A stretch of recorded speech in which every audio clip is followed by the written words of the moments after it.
ಶಾಲಂ ಪಂಗುಂ ಲಂಗಾಯತೆ ಗಿರಿಂ ಯತ್ಕೃಪಾಹಂ ತಮಹಂ ವಂದೇ ಶ್ರೀಗುರು ದೀನತಾರಿಣಂ ಪರಮಾನಂದಮಾಧವಂ ಶ್ರೀ ಚೈತನ್ಯಮೀಶ್ವರಂ.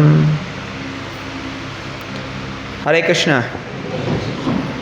ಎಲ್ಲರಿಗೂ ಯುಗಾದಿಯ ಶುಭಾಶಯ. ಹಾಗೂ ಈ ಶುಭ ದಿವಸದಂದು ಶ್ರೀ ರಾಧಾ ಶ್ಯಾಮಚಂದ್ರ ಮಂದಿರದಲ್ಲಿ ಶ್ರೀಮದ್ ಭಾಗವತಂ ಚರ್ಚೆಗೆ ಎಲ್ಲರಿಗೂ ಆತ್ಮೀಯ ಸ್ವಾಗತ. ಇಂದು ನಾವು ಶ್ರೀಮದ್ ಭಾಗವತದ ಏಕಾದಶ ಸ್ಕಂದದಿಂದ ಅಧ್ಯಾಯ 14 ಯೋಗ ಪದ್ಧತಿ, ಶ್ರೀಕೃಷ್ಣನ ವ್ಯಾಖ್ಯಾನ, ಕೃಷ್ಣ ಪರಮಾತ್ಮ ಉದ್ಧವನಿಗೆ ಮಾಡುತ್ತಿರುವ ಉಪದೇಶಗಳ ಅಧ್ಯಾಯದಿಂದ ಶ್ಲೋಕ 29 ಹಾಗೂ 30 ಎರಡು ಚರ್ಚೆ ಮಾಡಲು ಪ್ರಯತ್ನಿಸುತ್ತಿದ್ದೇವೆ. ಎಲ್ಲರೂ ಒಮ್ಮೆ ಶ್ಲೋಕವನ್ನು ಹೇಳಿ. ಸ್ತ್ರೀಣಾಂ ಶ್ರೀಸಂಗೀನಾಂ ಸಂಗಂ ತ್ಯಕ್ತ್ವಾ ದೂರತಾತ್ಮವಾನ್ ಕ್ಷೇಮೇ ವಿವಿಕ್ತ ಆಸೀನಃ ಚಿಂತಯೇತ್ ಮಾಂ ಅತಂದ್ರಿತಃ ನ ತಥಾ ಸ್ಯಾತ್ ಭವೇತ್ ಕ್ಲೇಶೋ ಬಂಧಶ್ಚಾನ್ಯ ಪ್ರಸಂಗತಃ ಯೋಷಿತ ಸಂಗಾತ್ ಯಥಾ ಪುಂಸೋ ಯಥಾ ತತ್ಸಂಗೀ ಸಂಗತಃ. ಹೇಳಿ. ಶಾಶ್ವತವಾದ ಆತ್ಮಪ್ರಜ್ಞೆಯುಳ್ಳವರು ಸ್ತ್ರೀ ಸಹವಾಸವನ್ನು ಹಾಗೂ ಸ್ತ್ರೀಯರೊಂದಿಗೆ ಆಪ್ತ ಸಂಬಂಧ ಹೊಂದಿರುವವರ ಸಹವಾಸವನ್ನು ಬಿಡಬೇಕು. ಏಕಾಂತ ಸ್ಥಳದಲ್ಲಿ ನಿರ್ಭೀತರಾಗಿ ಕುಳಿತು ಬಲು ಜಾಗ್ರತೆಯಿಂದ ನನ್ನಲ್ಲಿ ಮನಸ್ಸನ್ನು ಕೇಂದ್ರೀಕರಿಸಬೇಕು. ಸ್ತ್ರೀಯರು ಹಾಗೂ ಸ್ತ್ರೀಯರೊಂದಿಗೆ ಆತ್ಮೀಯ ಸಂಪರ್ಕ ಹೊಂದಿರುವವರ ಜೊತೆಯೂ ಆಪ್ತ ಸಂಬಂಧದಿಂದ ಉಂಟಾಗುವ ಯಾತನೆ ಅಥವಾ ಸಂಕೋಲೆಯು ಉಳಿದೆಲ್ಲ ಬಗೆಯ ಅನುರಾಗ ಆಪ್ತತೆಗಳಿಂದ ಉಂಟಾಗುವ ಯಾತನೆ ಮತ್ತು ಬಂಧನಗಳಿಗಿಂತ ಉಗ್ರವಾದದ್ದು.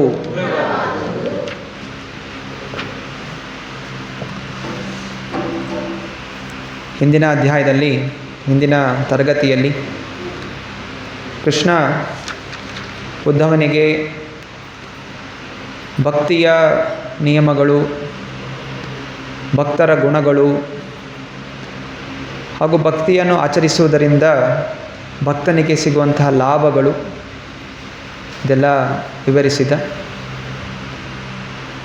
ಈಗ ಭಗವಂತ ಈ ಭಕ್ತಿಯಲ್ಲಿ ಮುಂದುವರಿಲಿಕ್ಕೆ ಕೆಲವು ಅಡಚಣೆಗಳಿರುತ್ತೆ.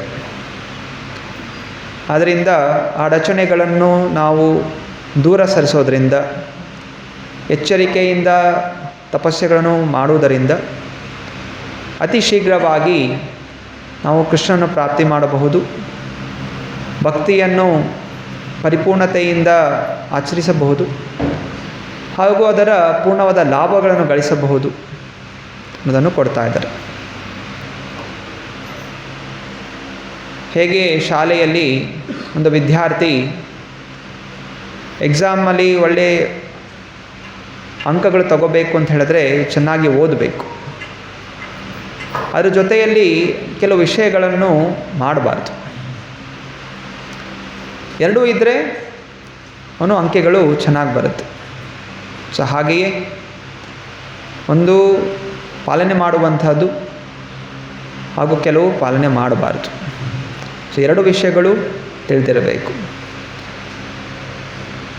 ಭಗವದ್ಗೀತೆಯ 4ನೇ ಅಧ್ಯಾಯ 13ನೇ ಶ್ಲೋಕದಲ್ಲಿ ಕೃಷ್ಣ ಪರಮಾತ್ಮ ಹೇಳಿದ್ದಾನೆ, ಚತುರ್ವರ್ಣ್ಯ ಮಯಾ ಸೃಷ್ಟಂ ಗುಣಕರ್ಮ ವಿಭಾಗಶಃ ತಸ್ಯಾ ಕರ್ತಾರಮಪಿ ಮಾಂ ವಿದ್ಯ ಅಕರ್ತಾರಂ ಅವ್ಯಯಂ. ಈ ಸಮಾಜ ಚೆನ್ನಾಗಿರಲಿಕ್ಕೋಸ್ಕರ ಎಲ್ಲರೂ ಒಗ್ಗಟ್ಟಾಗಿದ್ದು ಚೆನ್ನಾಗಿ ಆರೋಗ್ಯವಾಗಿ ಒಳ್ಳೆಯ ಮನಸ್ಸು ಚಿಂತನೆಯಿಂದ ಜೀವನ ಸಾಗಿಸುತ್ತಾ ಕೊನೆಯಲ್ಲಿ ನನ್ನ ಹತ್ರ ಬರಲಿಕ್ಕೆ ನಾನು ಕೆಲವು ವಿಭಾಗಗಳನ್ನು ಮಾಡಿದ್ದೇನೆ. ಇದು ವರ್ಣ ಆಶ್ರಮ. ಇದು ನಮ್ಮೆಲ್ಲರ ಧರ್ಮ. ವರ್ಣ ಆಶ್ರಮ ಧರ್ಮ ಪಾಲನೆ ಮಾಡುವುದು ಈ ಜಗತ್ತಿನಲ್ಲಿರುವಂತಹವರ, ಈ ದೇಹ, ಮನುಷ್ಯ ದೇಹ ಇರುವಂಥವರ ಧರ್ಮ. ವರ್ಣ ಆಶ್ರಮ 4 ವರ್ಣಗಳು: ಬ್ರಾಹ್ಮಣ, ಕ್ಷತ್ರಿಯ, ವೈಶ್ಯ, ಶೂದ್ರ. 4 ಆಶ್ರಮ: ಬ್ರಹ್ಮಚಾರಿ, ಗೃಹಸ್ಥ, ವಾನಪ್ರಸ್ಥಿ, ಸನ್ಯಾಸ. ಸೊ ಈ ನಿಯಮಗಳು ಕೊಟ್ಟಿರುವಂಥದ್ದು ನಾವು ಸುಗಮವಾಗಿ ಈ ಸಂಸಾರದ ಸಾಗರವನ್ನು ದಾಟಿ ವೈಕುಂಠ ಧಾಮವನ್ನು ಪ್ರವೇಶ ಮಾಡಲಿಕ್ಕೆ. ಹೇಗೆ ಸಮುದ್ರವನ್ನು ದಾಟಬೇಕು ಅಂತ ಹೇಳಿದ್ರೆ ಪ್ರಥಮವಾಗಿ ಅದಕ್ಕೆ ದೊಡ್ಡ ಹಡಗು ಬೇಕು. ಸಣ್ಣ ಸಣ್ಣ ದೋಣಿಗಳಿಂದ, ತೆಪ್ಪೆಗಳಿಂದ ದಾಟಲಿಕ್ಕೆ ಸಾಧ್ಯ ಇಲ್ಲ. ಹಡಗನ್ನು ಓಡಿಸ್ಬೇಕು ಅಂತ ಹೇಳಿದ್ರೂ ಅದಕ್ಕೆ ಯೋಗ್ಯನಾದಂಥ ಒಬ್ಬ ಕ್ಯಾಪ್ಟನ್ ಇರಬೇಕು. ಓಡಿಸ್ಲಿಕ್ಕೆ ಗೊತ್ತಿರಬೇಕು. ಹಿಂಗಂಗೆ ಓಡಿಸಿದ್ರೂ ಕೂಡ ದೊಡ್ಡ ಹಡಗು ಮುಳುಗೋಗ್ಬೋದು. ಸಮುದ್ರದಲ್ಲಿ ಬರುವಂತಹ ಸುಂಟರ ಗಾಳಿ, ಸುಳಿಗಳು, ಇದನ್ನೆಲ್ಲ ಹೇಗೆ ಎದುರಿಸ್ಕೊಂಡು ನಡಿಬೇಕು ಅಂತ ತಿಳಿದಂಥವನು ಆ ಎಲ್ಲ ಸಂಕಟಗಳಿಂದ ಪಾರು ಮಾಡ್ತಾನೆ. ಸಮುದ್ರದಲ್ಲಿ ಬಿರುಗಾಳಿ ಬಂದೇ ಬರುತ್ತೆ, ಸುಳಿಗಳು ಇದ್ದೇ ಇರುತ್ತೆ, ನಾನಾ ಪ್ರಾಣಿಗಳು ಕೂಡ ಆಕ್ರಮಣ ಮಾಡುತ್ತೆ. ಹಾಗೆಯೇ ಈ ಭೌತಿಕ ಜಗತ್ತು ದುಃಖಾಲಯಂ ಅಶಾಶ್ವತಂ ಪದಂ ಪದಂ ಯತ್ ವಿಪದಾಂನ ತೇಷಾಂ. ಜಗತ್ತಲ್ಲಿ ಪ್ರತಿಯೊಂದು ಹೆಜ್ಜೆ ಹೆಜ್ಜೆಯಲ್ಲೂ ಕೂಡ ನಾನಾ ರೀತಿಯ ಆತಂಕಗಳು, ಕಷ್ಟಗಳು ನಮ್ಮ ಮೇಲೆ ಆಕ್ರಮಣ ಮಾಡಲಿಕ್ಕೆ ತಯಾರಿದೆ. ಈಗಾಗಲೇ ಜೀವನದಲ್ಲಿ ಇದೆಲ್ಲ ಅನುಭವಿಸಿದ್ದೀವಿ. ಆದರೂ ಮಾಯೆಯ ಪ್ರಭಾವ ಹೇಗೆ ಅಂತ ಹೇಳಿದ್ರೆ ಆ ಕಷ್ಟಗಳು ಮತ್ತೆ ಮತ್ತೆ ನಮಗೆ ಮರೆತು ಹೋಗುತ್ತೆ. ಮತ್ತೆ ಪುನಃ ಕಷ್ಟದಲ್ಲಿ ಸಿಕ್ಕಾಕೋತೀವಿ. ಆದ್ದರಿಂದ ನಿಯಮಗಳನ್ನು ಪಾಲನೆ ಮಾಡೋದ್ರಿಂದ, ಜ್ಞಾನಗಳನ್ನು ತಿಳ್ಕೊಳ್ಳೋದ್ರಿಂದ, ಭಕ್ತರ ಸಂಘದಲ್ಲಿರೋದ್ರಿಂದ ನಮಗೆ ಎಚ್ಚರಿಕೆ ಇರುತ್ತೆ. ಈ ಜಗತ್ತಲ್ಲಿ ಕಷ್ಟಗಳಿದೆ. ಆದರೆ ನಮ್ಮ ಗುರಿ ಏನು? ಈ ಕಷ್ಟಗಳನ್ನು ದೂರ ಸರಿಸ್ಕೊಂಡು ಇಲ್ಲೇ ಆನಂದವಾಗಿರಬೇಕು ಅಂತಲ್ಲ. ಈ ಕಷ್ಟಗಳನ್ನು ದಾಟಿ ನಾನು ಭಗವಂತನ ಪಾದ ಪದ್ಮಗಳನ್ನು ಪಡೆಯಬೇಕು. ಇದು ಮನುಷ್ಯನ ಧರ್ಮ, ಮನುಷ್ಯನ ಲಕ್ಷ್ಯ. ಎಲ್ಲ ಜೀವಿಗಳ ಲಕ್ಷ್ಯ. ಆದರೆ ಮನುಷ್ಯ ದೇಹದಲ್ಲಿ ಇದನ್ನು ಪ್ರಾಪ್ತಿ ಮಾಡಬಹುದು. ಪ್ರಾಣಿ ಪಕ್ಷಿಗಳು ಇದೇ ಗುರಿ. ಆದರೆ ಆ ಆತ್ಮ ಆ ದೇಹದಲ್ಲಿ ಈ ಗುರಿ ಸಾಧನೆ ಮಾಡಲಿಕ್ಕೆ ಆಗೋದಿಲ್ಲ. ಮನುಷ್ಯನ ದೇಹದಲ್ಲಿ ಈ ಗುರಿ ಸಾಧನೆ ಮಾಡಲಿಕ್ಕೆ ಒಂದು ಒಳ್ಳೆಯ ಅವಕಾಶ ಇದೆ. ಸೊ ಭಗವಂತ ಹೇಳ್ತಾನೆ, ಈ ಎಲ್ಲ 4 ವರ್ಣ ಆಶ್ರಮಗಳು ನಾನು ಸೃಷ್ಟಿ ಮಾಡಿದರೂ ಕೂಡ ನಾನು ಈ ನಿಯಮಗಳಿಗೆ ಬಂಧಿತನಲ್ಲ. ನಾನು ಈ ನಿಯಮಗಳನ್ನು ಸೃಷ್ಟಿ ಮಾಡಿದನು, ಈ ನಿಯಮಗಳಿಗೆ ಮೇಲಿರುವಂಥವನು ಅನ್ನೋಂತಹ ವಿಷಯ ಕೂಡ ಹೇಳ್ತಾ ಇದ್ದಾನೆ. ಮನುಷ್ಯನಿಗೆ ಈ ಜಗತ್ತಿನಲ್ಲಿ 4 ಪುರುಷಾರ್ಥಗಳನ್ನು ನೀಡಿದ್ದಾರೆ. 4 ಪುರುಷಾರ್ಥಗಳು: ಧರ್ಮ, ಅರ್ಥ, ಕಾಮ ಮತ್ತು ಮೋಕ್ಷ. ಸೊ ಎಲ್ಲ ಜೀವಾತ್ಮಗಳು ಈ ಮನುಷ್ಯ ಶರೀರದಲ್ಲಿ ಒಂದು ಧರ್ಮ ಅಂತಿದೆ, ಒಂದು ದೇಹದ ಧರ್ಮ. ಸೊ ಇದು ಈ ವರ್ಣ, 4 ವರ್ಣಗಳು ಅವರ ಗುಣಗಳ ಅನುಸಾರ ಒಂದು ವೃತ್ತಿಯನ್ನು ತಗೋಬೇಕು. ತಪಸ್ಸೆ ಮಾಡುವಂಥ ಶಕ್ತಿ ಇದೆ. ಬ್ರಾಹ್ಮಣ ತಪಸ್ಯ, ವ್ರತಗಳು, ಪೂಜೆ ಇದೆಲ್ಲ ಮಾಡ್ತಾ ಭಕ್ತಿಯಲ್ಲಿ ಮುಂದುವರಿಯುವಂಥದ್ದು. ಕ್ಷತ್ರಿಯ ದೇಶವನ್ನು ರಕ್ಷಣೆ ಮಾಡಲಿಕ್ಕೆ ಶತ್ರುಗಳ ಜೊತೆ ಹೋರಾಡುವಂಥದ್ದು, ತೆರಿಗೆಯನ್ನು ಸಂಗ್ರಹಣ ಮಾಡುವಂಥದ್ದು, ಆಡಳಿತ ನಡೆಸುವಂತಹದ್ದು ಧಾರ್ಮಿಕ ರೀತಿಯಲ್ಲಿ. ವೈಶ್ಯ ಬೆಳೆಗಳನ್ನು ಬೆಳೆಸುವಂಥದ್ದು, ಗೋರಕ್ಷಣೆ ಮಾಡುವಂಥದ್ದು, ವ್ಯಾಪಾರ ಮಾಡುವಂಥದ್ದು ಧಾರ್ಮಿಕ ರೀತಿಯಲ್ಲಿ. ಶೂದ್ರ ಈ 3 ವರ್ಣಗಳ ಕೆಲಸಗಳನ್ನು ಬಿಟ್ಟು ಅನ್ಯ ವೃತ್ತಿಗಳನ್ನು ಮಾಡುತ್ತಾ ಮುನ್ನಡೆಯುವಂಥವನು. ಹಾಗೆ ವಯಸ್ಸಿನಲ್ಲಿ ಸಮಯದಲ್ಲಿ ಬಾಲ್ಯಾವಸ್ಥೆಯಲ್ಲಿ ಬ್ರಹ್ಮಚರ್ಯ, ವಿದ್ಯಾರ್ಥಿಗಳು ವಿದ್ಯಾಭ್ಯಾಸ ಮಾಡುವಂಥದ್ದು. ಶ್ರೀ ಗೌರ್ನಿತ ಆಯ್ಕೆ ಶ್ರೀ ರಾಧಾ ಶ್ಯಾಮಚಂದ್ರ ಭಗವಾನ್ ಕಿ. ಅನಂತರ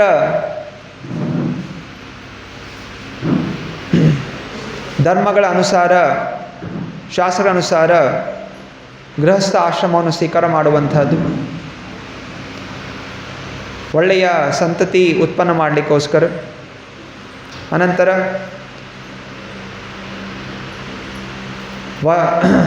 ವಾನಪ್ರಸ್ಥಿ, ಸಂಸಾರದ ವಿಷಯಗಳನ್ನು ತ್ಯಾಗ ಮಾಡಿ ಆಧ್ಯಾತ್ಮಿಕ ಚಿಂತನೆಯಲ್ಲಿ ಇನ್ನೂ ಅಧಿಕವಾಗಿ ಮುಂದುವರಿಯುವಂಥದ್ದು. ಅನಂತರ ಲೋಕ ಕಲ್ಯಾಣಕ್ಕೋಸ್ಕರ ಸನ್ಯಾಸನ ಸ್ವೀಕಾರ ಮಾಡುತ್ತಾ ವಿಶ್ವದಲ್ಲಿ ಎಲ್ಲ ಕಡೆ ಸಂಚಾರ ಮಾಡುವಂಥದ್ದು.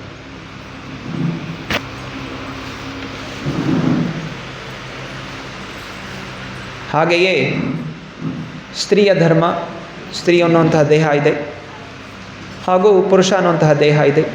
ಆದ್ದರಿಂದ ಆ ದೇಹದಲ್ಲಿ ಮಾಡಬೇಕಾದಂಥ ಕರ್ತವ್ಯಗಳು, ನಿಯಮಗಳು, ಎಚ್ಚರಿಕೆಗಳನ್ನು ಪಾಲನೆ ಮಾಡುವಂಥದ್ದು.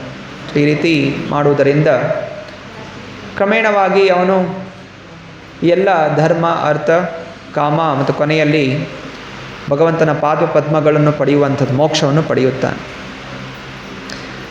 ಈ ರೀತಿ ಭಗವಂತ ವಿಭಾಗ ಮಾಡಿರುವಂತಹದ್ದು ಉದ್ದೇಶ.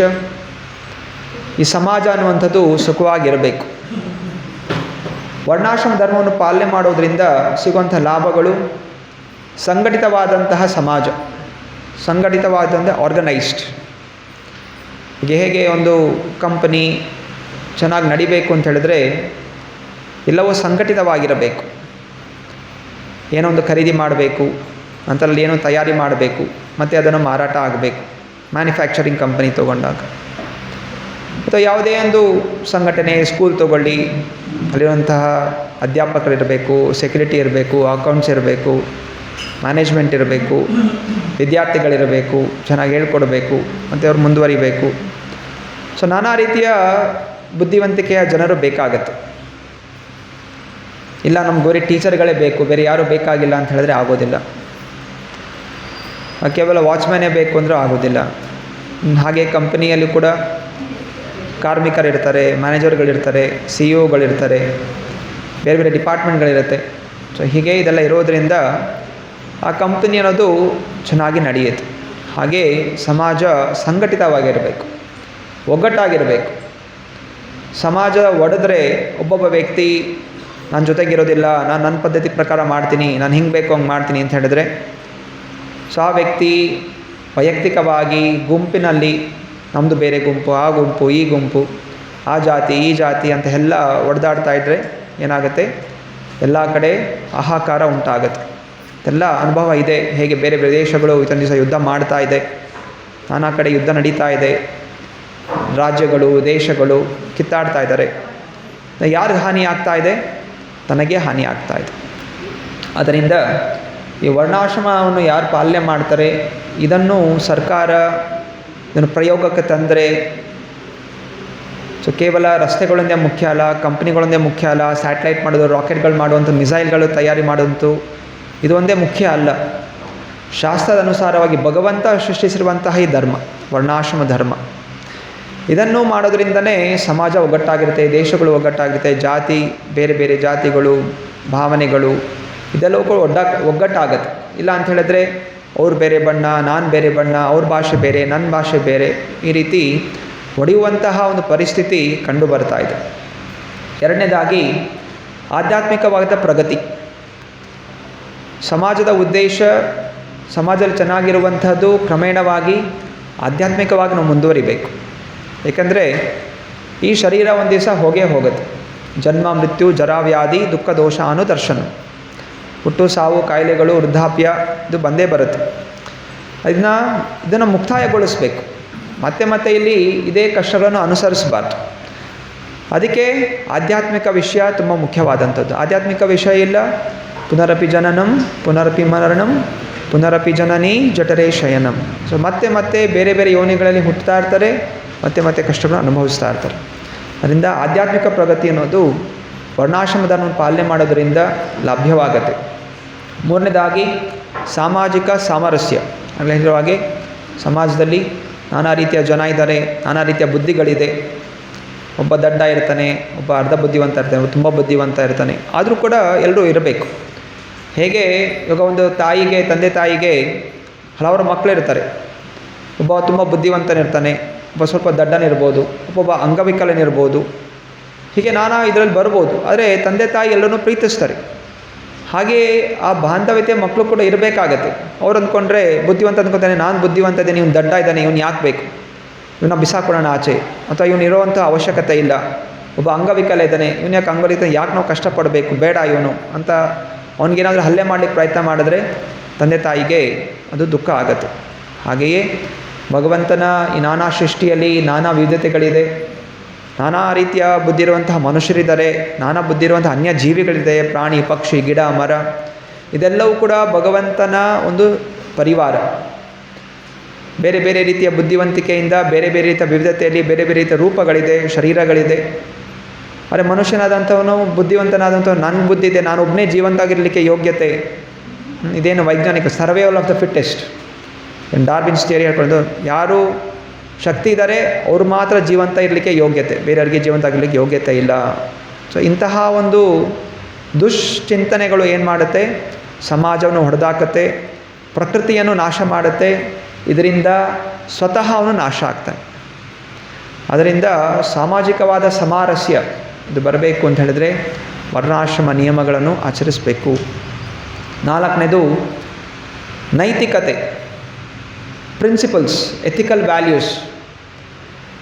ಏನೋ ಒಂದು ಯಾವುದು ಒಳ್ಳೆಯದು ಯಾವುದು ಕೆಟ್ಟದ್ದು ಅನ್ನೋದು ಗೊತ್ತಿರಬೇಕು. ಮನುಷ್ಯ ತಾನು ಸಂತೋಷವಾಗಿ ಇರಬೇಕು ಅಂಥೇಳಿ ಏನನ್ನು ಬೇಕಾದ್ರೂ ಮಾಡಲಿಕ್ಕೆ ಆಗೋದಿಲ್ಲ. ಅಂದರೆ ನಿಯಮಗಳು ಅಂತಿರುತ್ತೆ, ಎಲ್ಲಿ ಯಾವ ರೀತಿ ಯಾರ ಜೊತೆ ಹೇಗಿರಬೇಕು, ದುಡ್ಡು ಸಂಪಾದನೆ ಮಾಡಬೇಕು, ಸಂತೋಷವಾಗಿರಬೇಕು, ಅದಕ್ಕೆ ಅಂತ ಕೆಲವು ನೈತಿಕತೆ ಇರುತ್ತೆ. ಕಳ್ಳತನ ಮಾಡ್ತಾ, ನಾನು ಕಷ್ಟಪಟ್ಟು ಕಳ್ಳತನ ಮಾಡ್ತಾಯಿದ್ದೀನಿ, ಎಷ್ಟು ಶ್ರಮ ಪಡ್ತಾನೆ ಉಪಯೋಗ ಮಾಡ್ತಾಯಿದ್ದೀನಿ, ಹಾಗಂದರೆ ಆಗೋದಿಲ್ಲ. ಅದಕ್ಕೆ ಅಂತ ನಿಯಮಗಳಿರುತ್ತೆ, ಅದಕ್ಕೆ ಎಥಿಕಲ್ ವ್ಯಾಲ್ಯೂಸ್ ಅಂತ ಬೇಕಾಗತ್ತೆ. ಅನಂತರ ವರ್ಣಾಶ್ರಮದ ಪಾಲನೆ ಮಾಡೋದರಿಂದ ವೈರಾಗ್ಯ ಅನ್ನೋದು ಬರುತ್ತೆ, ತುಂಬ ಮುಖ್ಯಕರವಾದಂಥದ್ದು.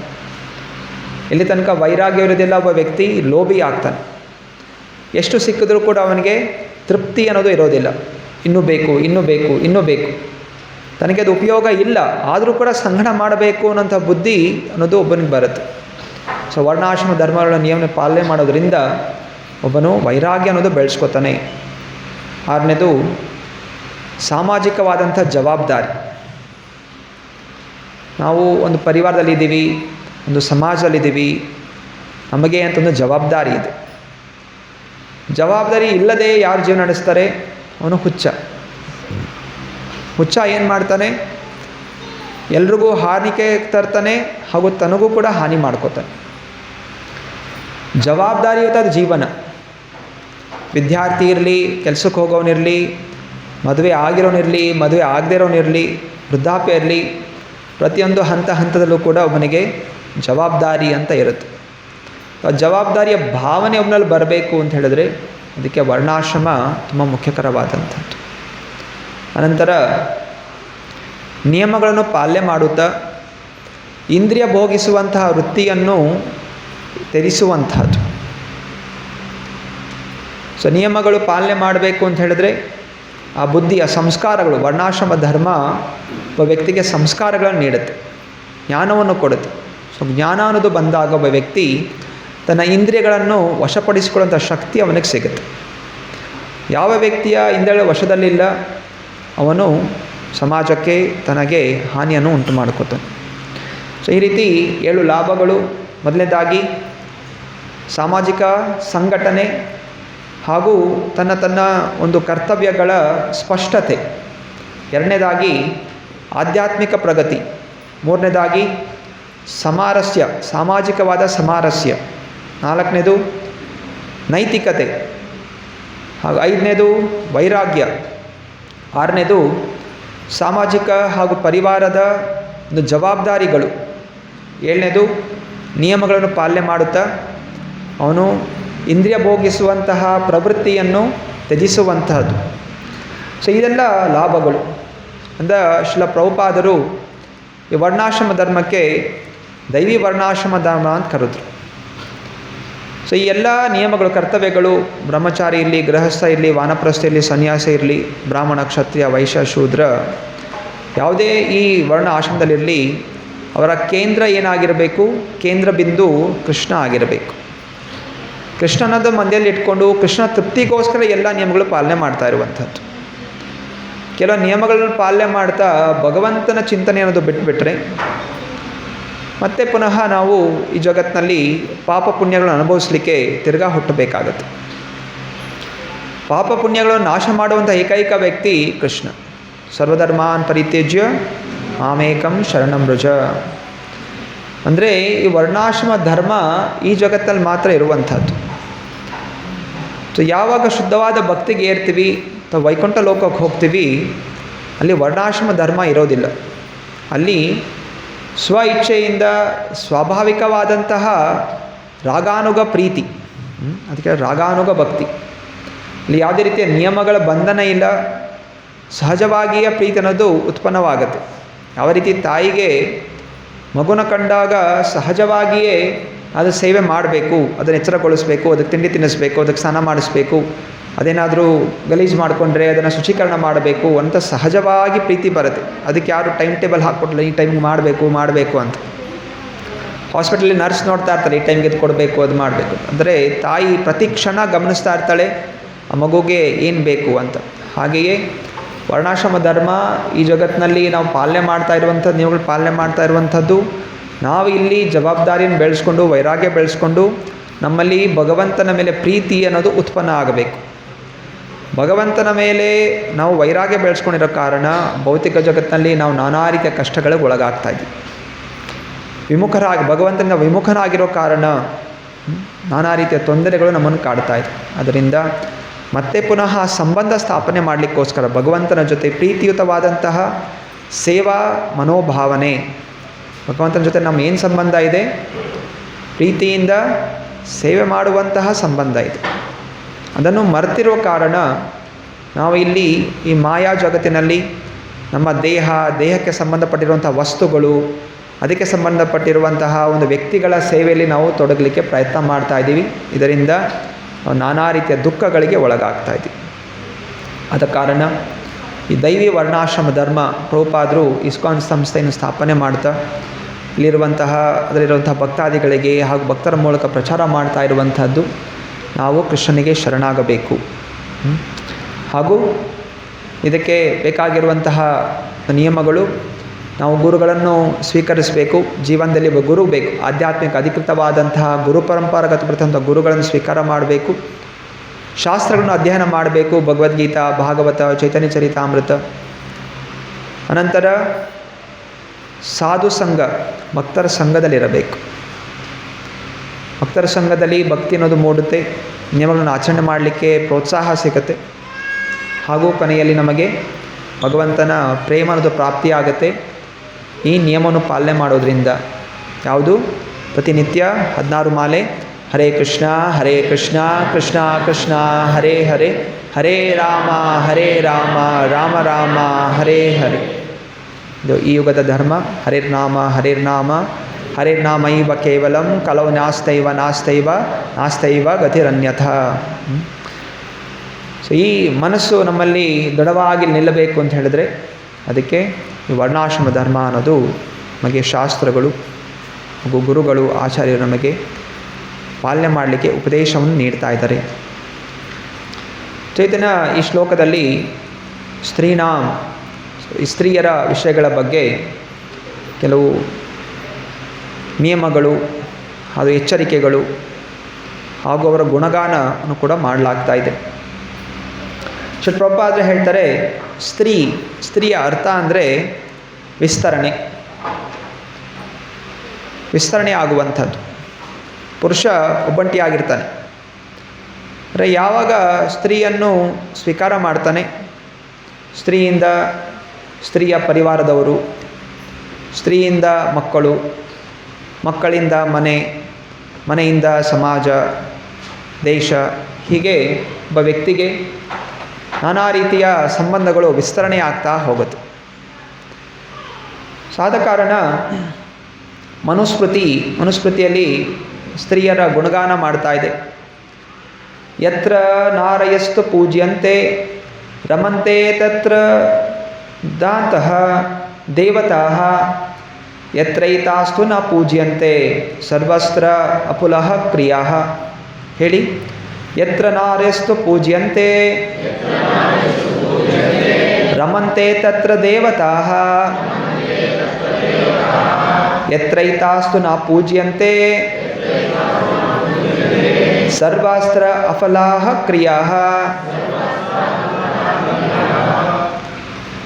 ಇಲ್ಲಿ ಮನುಸ್ಮೃತಿ ಗುಣಗಾನ ಮಾಡ್ತಾ ಇದೆ, ಎಲ್ಲಿ ನಾರ್ಯಸ್ತು ಪೂಜ್ಯಂತೆ, ಒಂದು ನಾರಿಯನ್ನು ಸ್ತ್ರೀಯನ್ನು ಪೂಜಾ ಮನೋಭಾವದಿಂದ ನೋಡ್ತೀವಿ, ಅಲ್ಲಿ ದೇವತೆಗಳು ಕೂಡ ಉಪಸ್ಥಿತರೆ ಹಾಗೂ ಸಂತೋಷವಾಗಿರ್ತಾರೆ. ದೇವತೆಗಳು ಸಂತೋಷವಾಗಿದ್ದರೆ ಸಮಾಜದಲ್ಲಿ ಸುಖ ಶಾಂತಿ ಹಾಗೂ ಬೇಕಾಗಿರುವಂಥ ಎಲ್ಲ ಸಾಮಗ್ರಿಗಳು ದೇವತೆಗಳು ನಮಗೆ ನೀಡ್ತಾರೆ. ಮನುಷ್ಯರು ಇಲ್ಲಿ ಸುಖವಾಗಿರಬೇಕು ಅಂತ ಹೇಳಿದ್ರೆ ದೇವತೆಗಳ ಮೂಲಕ ನಮಗೆ ಅನೇಕ ವಸ್ತುಗಳು ಬೇಕಾಗತ್ತೆ. ಗಾಳಿ, ಬೆಳಕು, ಅನೇಕ ತರಕಾರಿಗಳು, ಆಹಾರಗಳು ಇದೆಲ್ಲ ಕೊಡ್ತಾ ಇರೋದು ದೇವತೆಗಳ ಮೂಲಕ. ಇದಕ್ಕೆಲ್ಲ ಈ ಎಲ್ಲ ವಸ್ತುಗಳು, ಭೌತಿಕ ವಸ್ತುಗಳ ಅಧಿಪತಿಗಳು ದೇವತೆಗಳು, ಅದರ ಮೇಲಿರುವಂಥವನು ಕೃಷ್ಣ ಭಗವಂತ. ಸೊ ಅದರಿಂದ ಗೌರವ, ಸ್ತ್ರೀಯರಿಗೆ ಎಲ್ಲಿ ಗೌರವ ನೀಡಲಾಗತ್ತೆ ಸೊ ಅಲ್ಲಿ ದೇವತೆಗಳು ಸಂತುಷ್ಟವಾಗಿರ್ತಾರೆ. ಎಲ್ಲಿ ಸ್ತ್ರೀಯರಿಗೆ ಗೌರವ ಕೊಡೋದಿಲ್ಲ, ಅವರ ಮೇಲೆ ಅತ್ಯಾಚಾರ ನಡೆಯುತ್ತೆ, ಅವರಿಗೆ ಅಪಮಾನ ಆಗುತ್ತೆ, ಅವರು ದುಃಖಿತರಾಗಿರ್ತಾರೆ, ಅಲ್ಲಿ ಯಾವುದೇ ಕಾರ್ಯ ಮಾಡಿದ್ರೂ ಕೂಡ ಅದು ಫಲ ಅನ್ನೋದು ಕೊಡೋದಿಲ್ಲ, ವಿಫಲವಾಗುತ್ತೆ. ಸರ್ವಸ್ತ್ರ ಅಫಲಾಹ ಕ್ರಿಯಾ, ಮಾಡುವಂಥ ಸಕಲ ಕಾರ್ಯಗಳು ವಿಫಲವಾಗುತ್ತೆ. ಇನ್ನೊಂದು ಕಡೆ ಚಾಂದೋಗ್ಯ ಉಪನಿಷತ್ ಹೇಳಲಾಗಿದೆ, ಆಧ್ಯಾತ್ಮಿಕಂ ಪ್ರಪನ್ನಂ ಭುಕ್ತಿಮುಕ್ತಂ ಸದಾಶ್ರುತಂ ಮಾಂ ಸಾಕ್ಷಾತ್ ವಕ್ತ್ರಂ ಧರ್ಮಜ್ಞಂ ಮಾತರಂ ಗುರುಮುತ್ತಮಂ. ಶುರುವಿನಲ್ಲಿ, ಸೃಷ್ಟಿಯ ಶುರುವಿನಲ್ಲಿ ಒಬ್ಬನೇ ಒಬ್ಬ ಇದ್ದಂತಹದ್ದು ಭಗವಂತ. ಆ ಭಗವಂತ ವಿಸ್ತರಣೆಗೊಳ್ತಾನೆ, ಅದು ಪ್ರಕೃತಿ ಅಥವಾ ಸ್ತ್ರೀ. ಅನಂತರ ಎಲ್ಲ ಜೀವನ ಅನ್ನೋದು ಬೆಳೀತಾ ಹೋಗುತ್ತೆ, ಹಾಗೂ ಜ್ಞಾನ ಹಾಗೂ ಬುದ್ಧಿವಂತಿಕೆಯಿಂದ ಸ್ತ್ರೀಗೆ ನೀಡಲಾಗುತ್ತೆ. ಆ ಸ್ತ್ರೀ ಸಕಲ ಜಗತ್ತಿಗೆ ಗುರು ಆಗ್ತಾಳೆ. ಒಂದು ರೀತಿಯಲ್ಲಿ ಪ್ರಕೃತಿ ಆದಿಗುರು. ಪ್ರಕೃತಿ, ಪುರುಷ ಮತ್ತು ಪ್ರಕೃತಿ ಎರಡೂ ಅಭಿನ್ನವಾದಂಥದ್ದು, ಜೊತೆಗೆ ಇರ್ತಾರೆ. ಹೇಗೆ ಸೂರ್ಯ ಹಾಗೂ ಸೂರ್ಯಕಿರಣಗಳಿದೆ, ಭಗವಂತ ಪುರುಷ ಹಾಗೂ ಭಗವಂತನ ಶಕ್ತಿ ಇದು ಸ್ತ್ರೀ, ಸೊ ಪ್ರಕೃತಿ. ಸೊ ಅದರ ಮುಖಾಂತರ ಜ್ಞಾನ ಅನ್ನೋದು ಹರಿದು ಬರ್ತಾ ಇದೆ. ಯಾವ ಜ್ಞಾನ? ಭಗವಂತನ ಸೇವೆ ಮಾಡುವಂತಹ ಜ್ಞಾನ. ಹೇಗೆ ಪತ್ನಿ ಪತಿಯ ಸೇವೆ ಮಾಡ್ತಾ ಪತಿಯು ಸಂತುಷ್ಟನಾಗ್ತಾನೆ, ಪತ್ನಿಯು ಸಂತುಷ್ಟರಾಗಿರ್ತಾಳೆ, ಹಾಗೆ ಪ್ರಕೃತಿ ಅನ್ನೋ ಸೇವೆ, ಪ್ರಕೃತಿಯ ಮುಖಾಂತರ ನಾವು ಭಗವಂತನ ಸೇವೆ ತೊಡಗೋದ್ರಿಂದ ನಾವು ಸಂತೋಷವಾಗಿರ್ತೀವಿ, ಭಗವಂತನೂ ಸಂತೋಷವಾಗ್ತಾನೆ.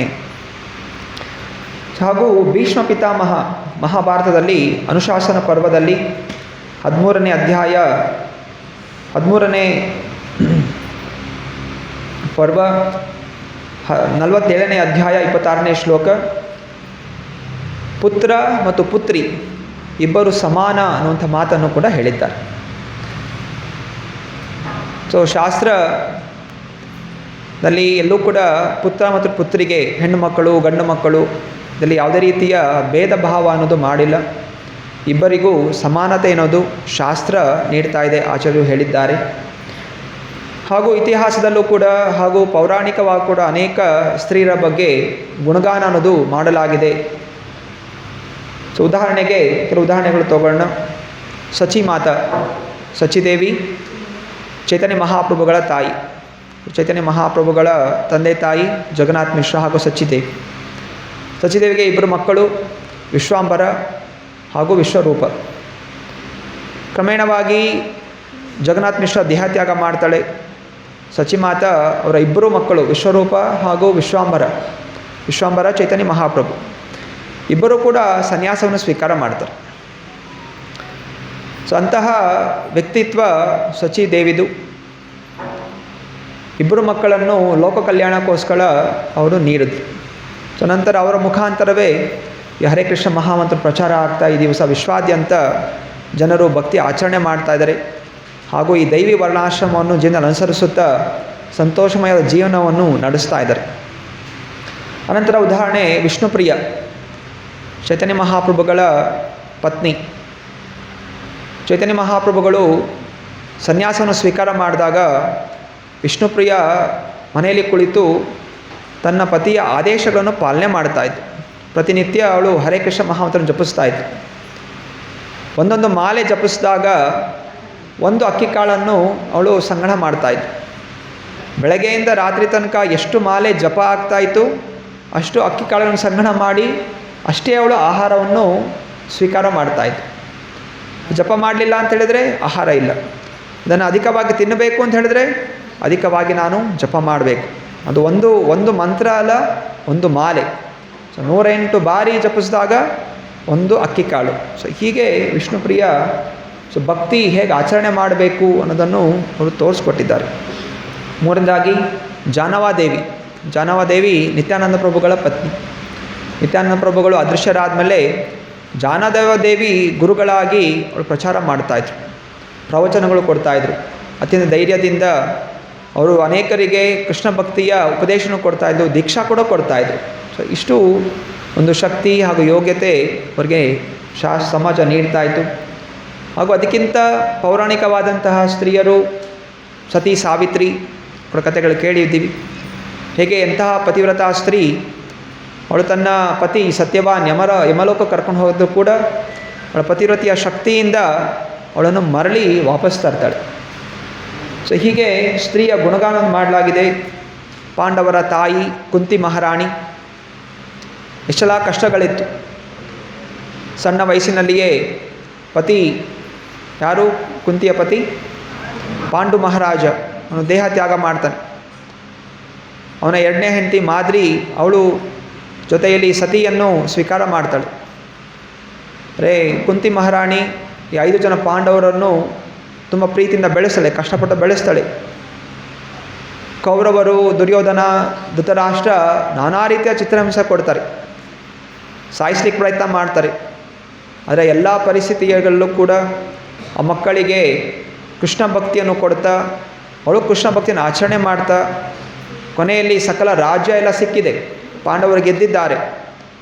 ಆದರೆ ಅವಳೇನು ಪ್ರಾರ್ಥನೆ ಮಾಡ್ತಾ ಇದ್ದಾಳೆ, ಹೇ ಕೃಷ್ಣ, ಹೇ ಪಂಕಜಾಂಗ್ರ, ನನಗೆ ಈ ಪರಿವಾರ ಬೇಕಾಗಿಲ್ಲ, ಈ ಮಕ್ಕಳು ಬೇಕಾಗಿಲ್ಲ, ಈ ಋಷ್ಣಿ ವಂಶ, ಈ ಭೋಜ ವಂಶ ಯಾರು ಕೂಡ ನಮಗೆ ಬೇಕಾಗಿಲ್ಲ. ನನಗೆ ಕೇವಲ ನಿನ್ನ ಅಹೇತುಕಿ ಭಕ್ತಿ ಒಂದೇ ಬೇಕು. ಅದಕ್ಕೋಸ್ಕರ ನನಗೆ ಮತ್ತೆ ಮತ್ತೆ ಕಷ್ಟ ಬಂದರೂ ಕೂಡ ಪರವಾಗಿಲ್ಲ, ನಾನು ಅನುಭವಿಸ್ಲಿಕ್ಕೆ ತಯಾರಿದ್ದೀನಿ.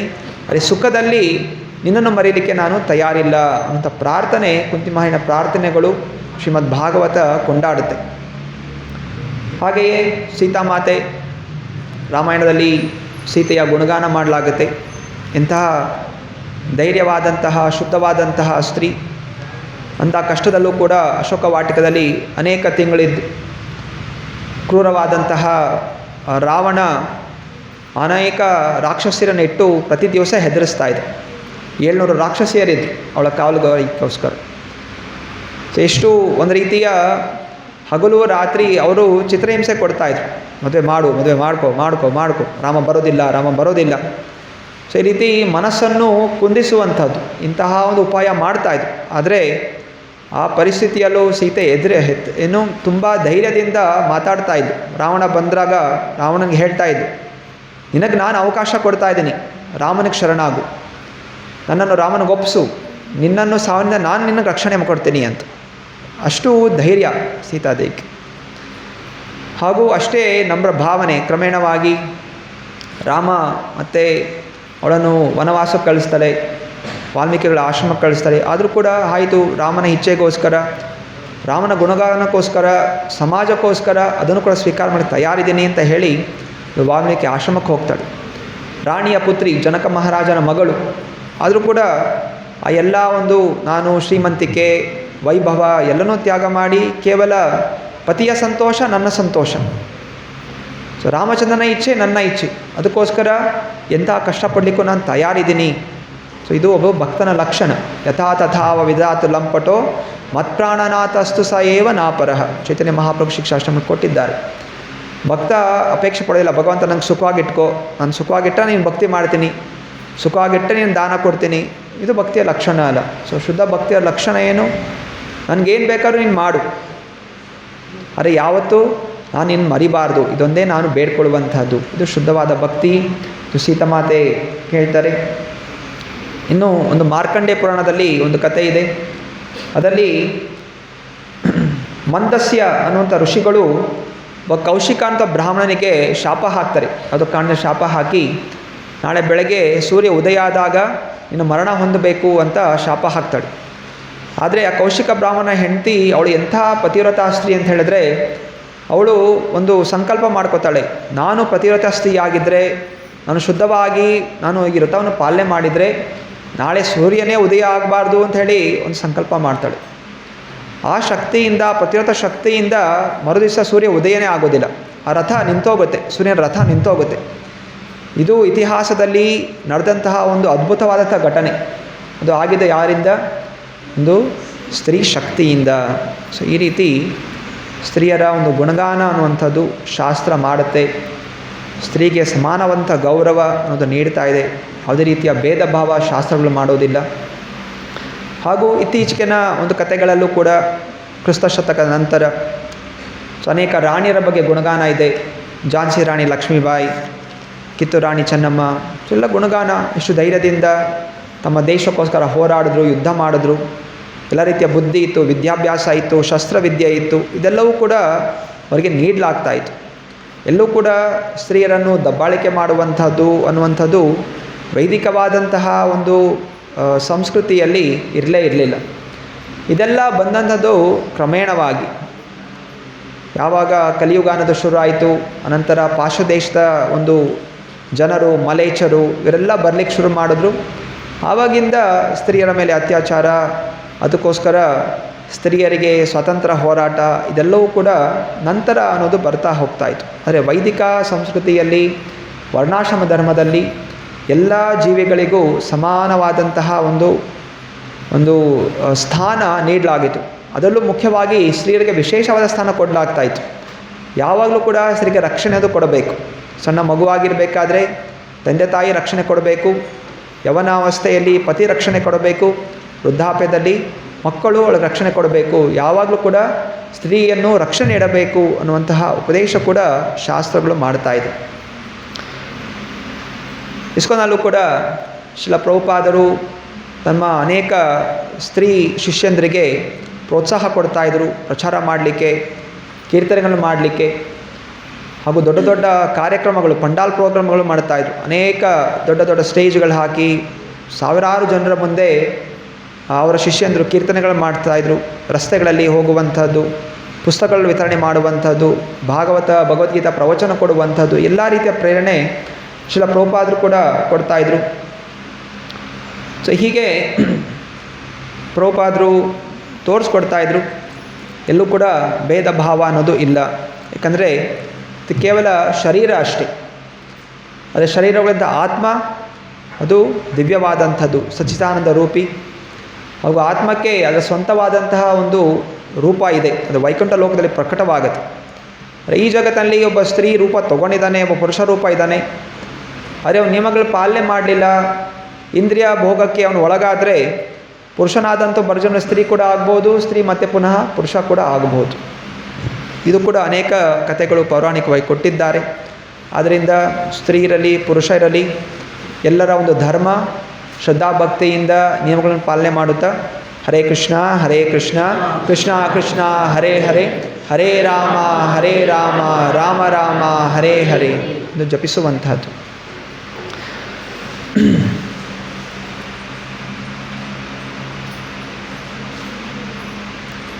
ಆದರೂ ಕೆಲವು ನಿಯಮಗಳು ಅನ್ನುವಂಥದ್ದು ಪಾಲನೆ ಮಾಡಬೇಕು.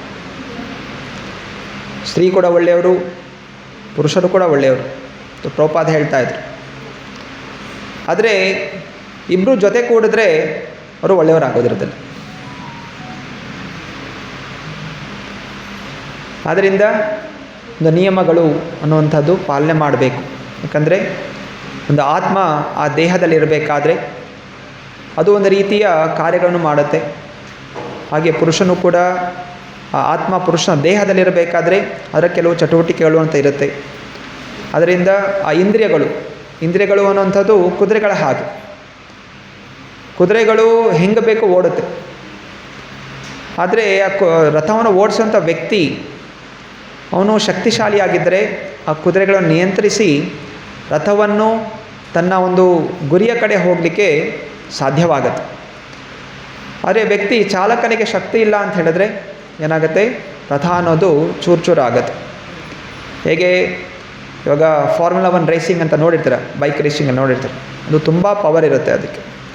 ಓಡ್ಸೋಕ್ಕೆ ಗೊತ್ತಿಲ್ಲ ಅಂತ ಹೇಳಿದ್ರೆ ಏನಾಗುತ್ತೆ, ಸೀದಾ ಹೋಗಿ ಅದು ಎಲ್ಲೋ ಕಬ್ಬಣಕ್ಕೆ ಹೋಗಿ ಅಥವಾ ರೋಡ್ ಡಿವೈಡರ್ಗೆ ಹೋಗಿ ಒಡೆದು ಗಾಡಿ ಮತ್ತು ವ್ಯಕ್ತಿ ಇಬ್ಬರು ಕೂಡ ಹಾನಿಯನ್ನು ಉಂಟು ಮಾಡ್ಕೋತಾರೆ.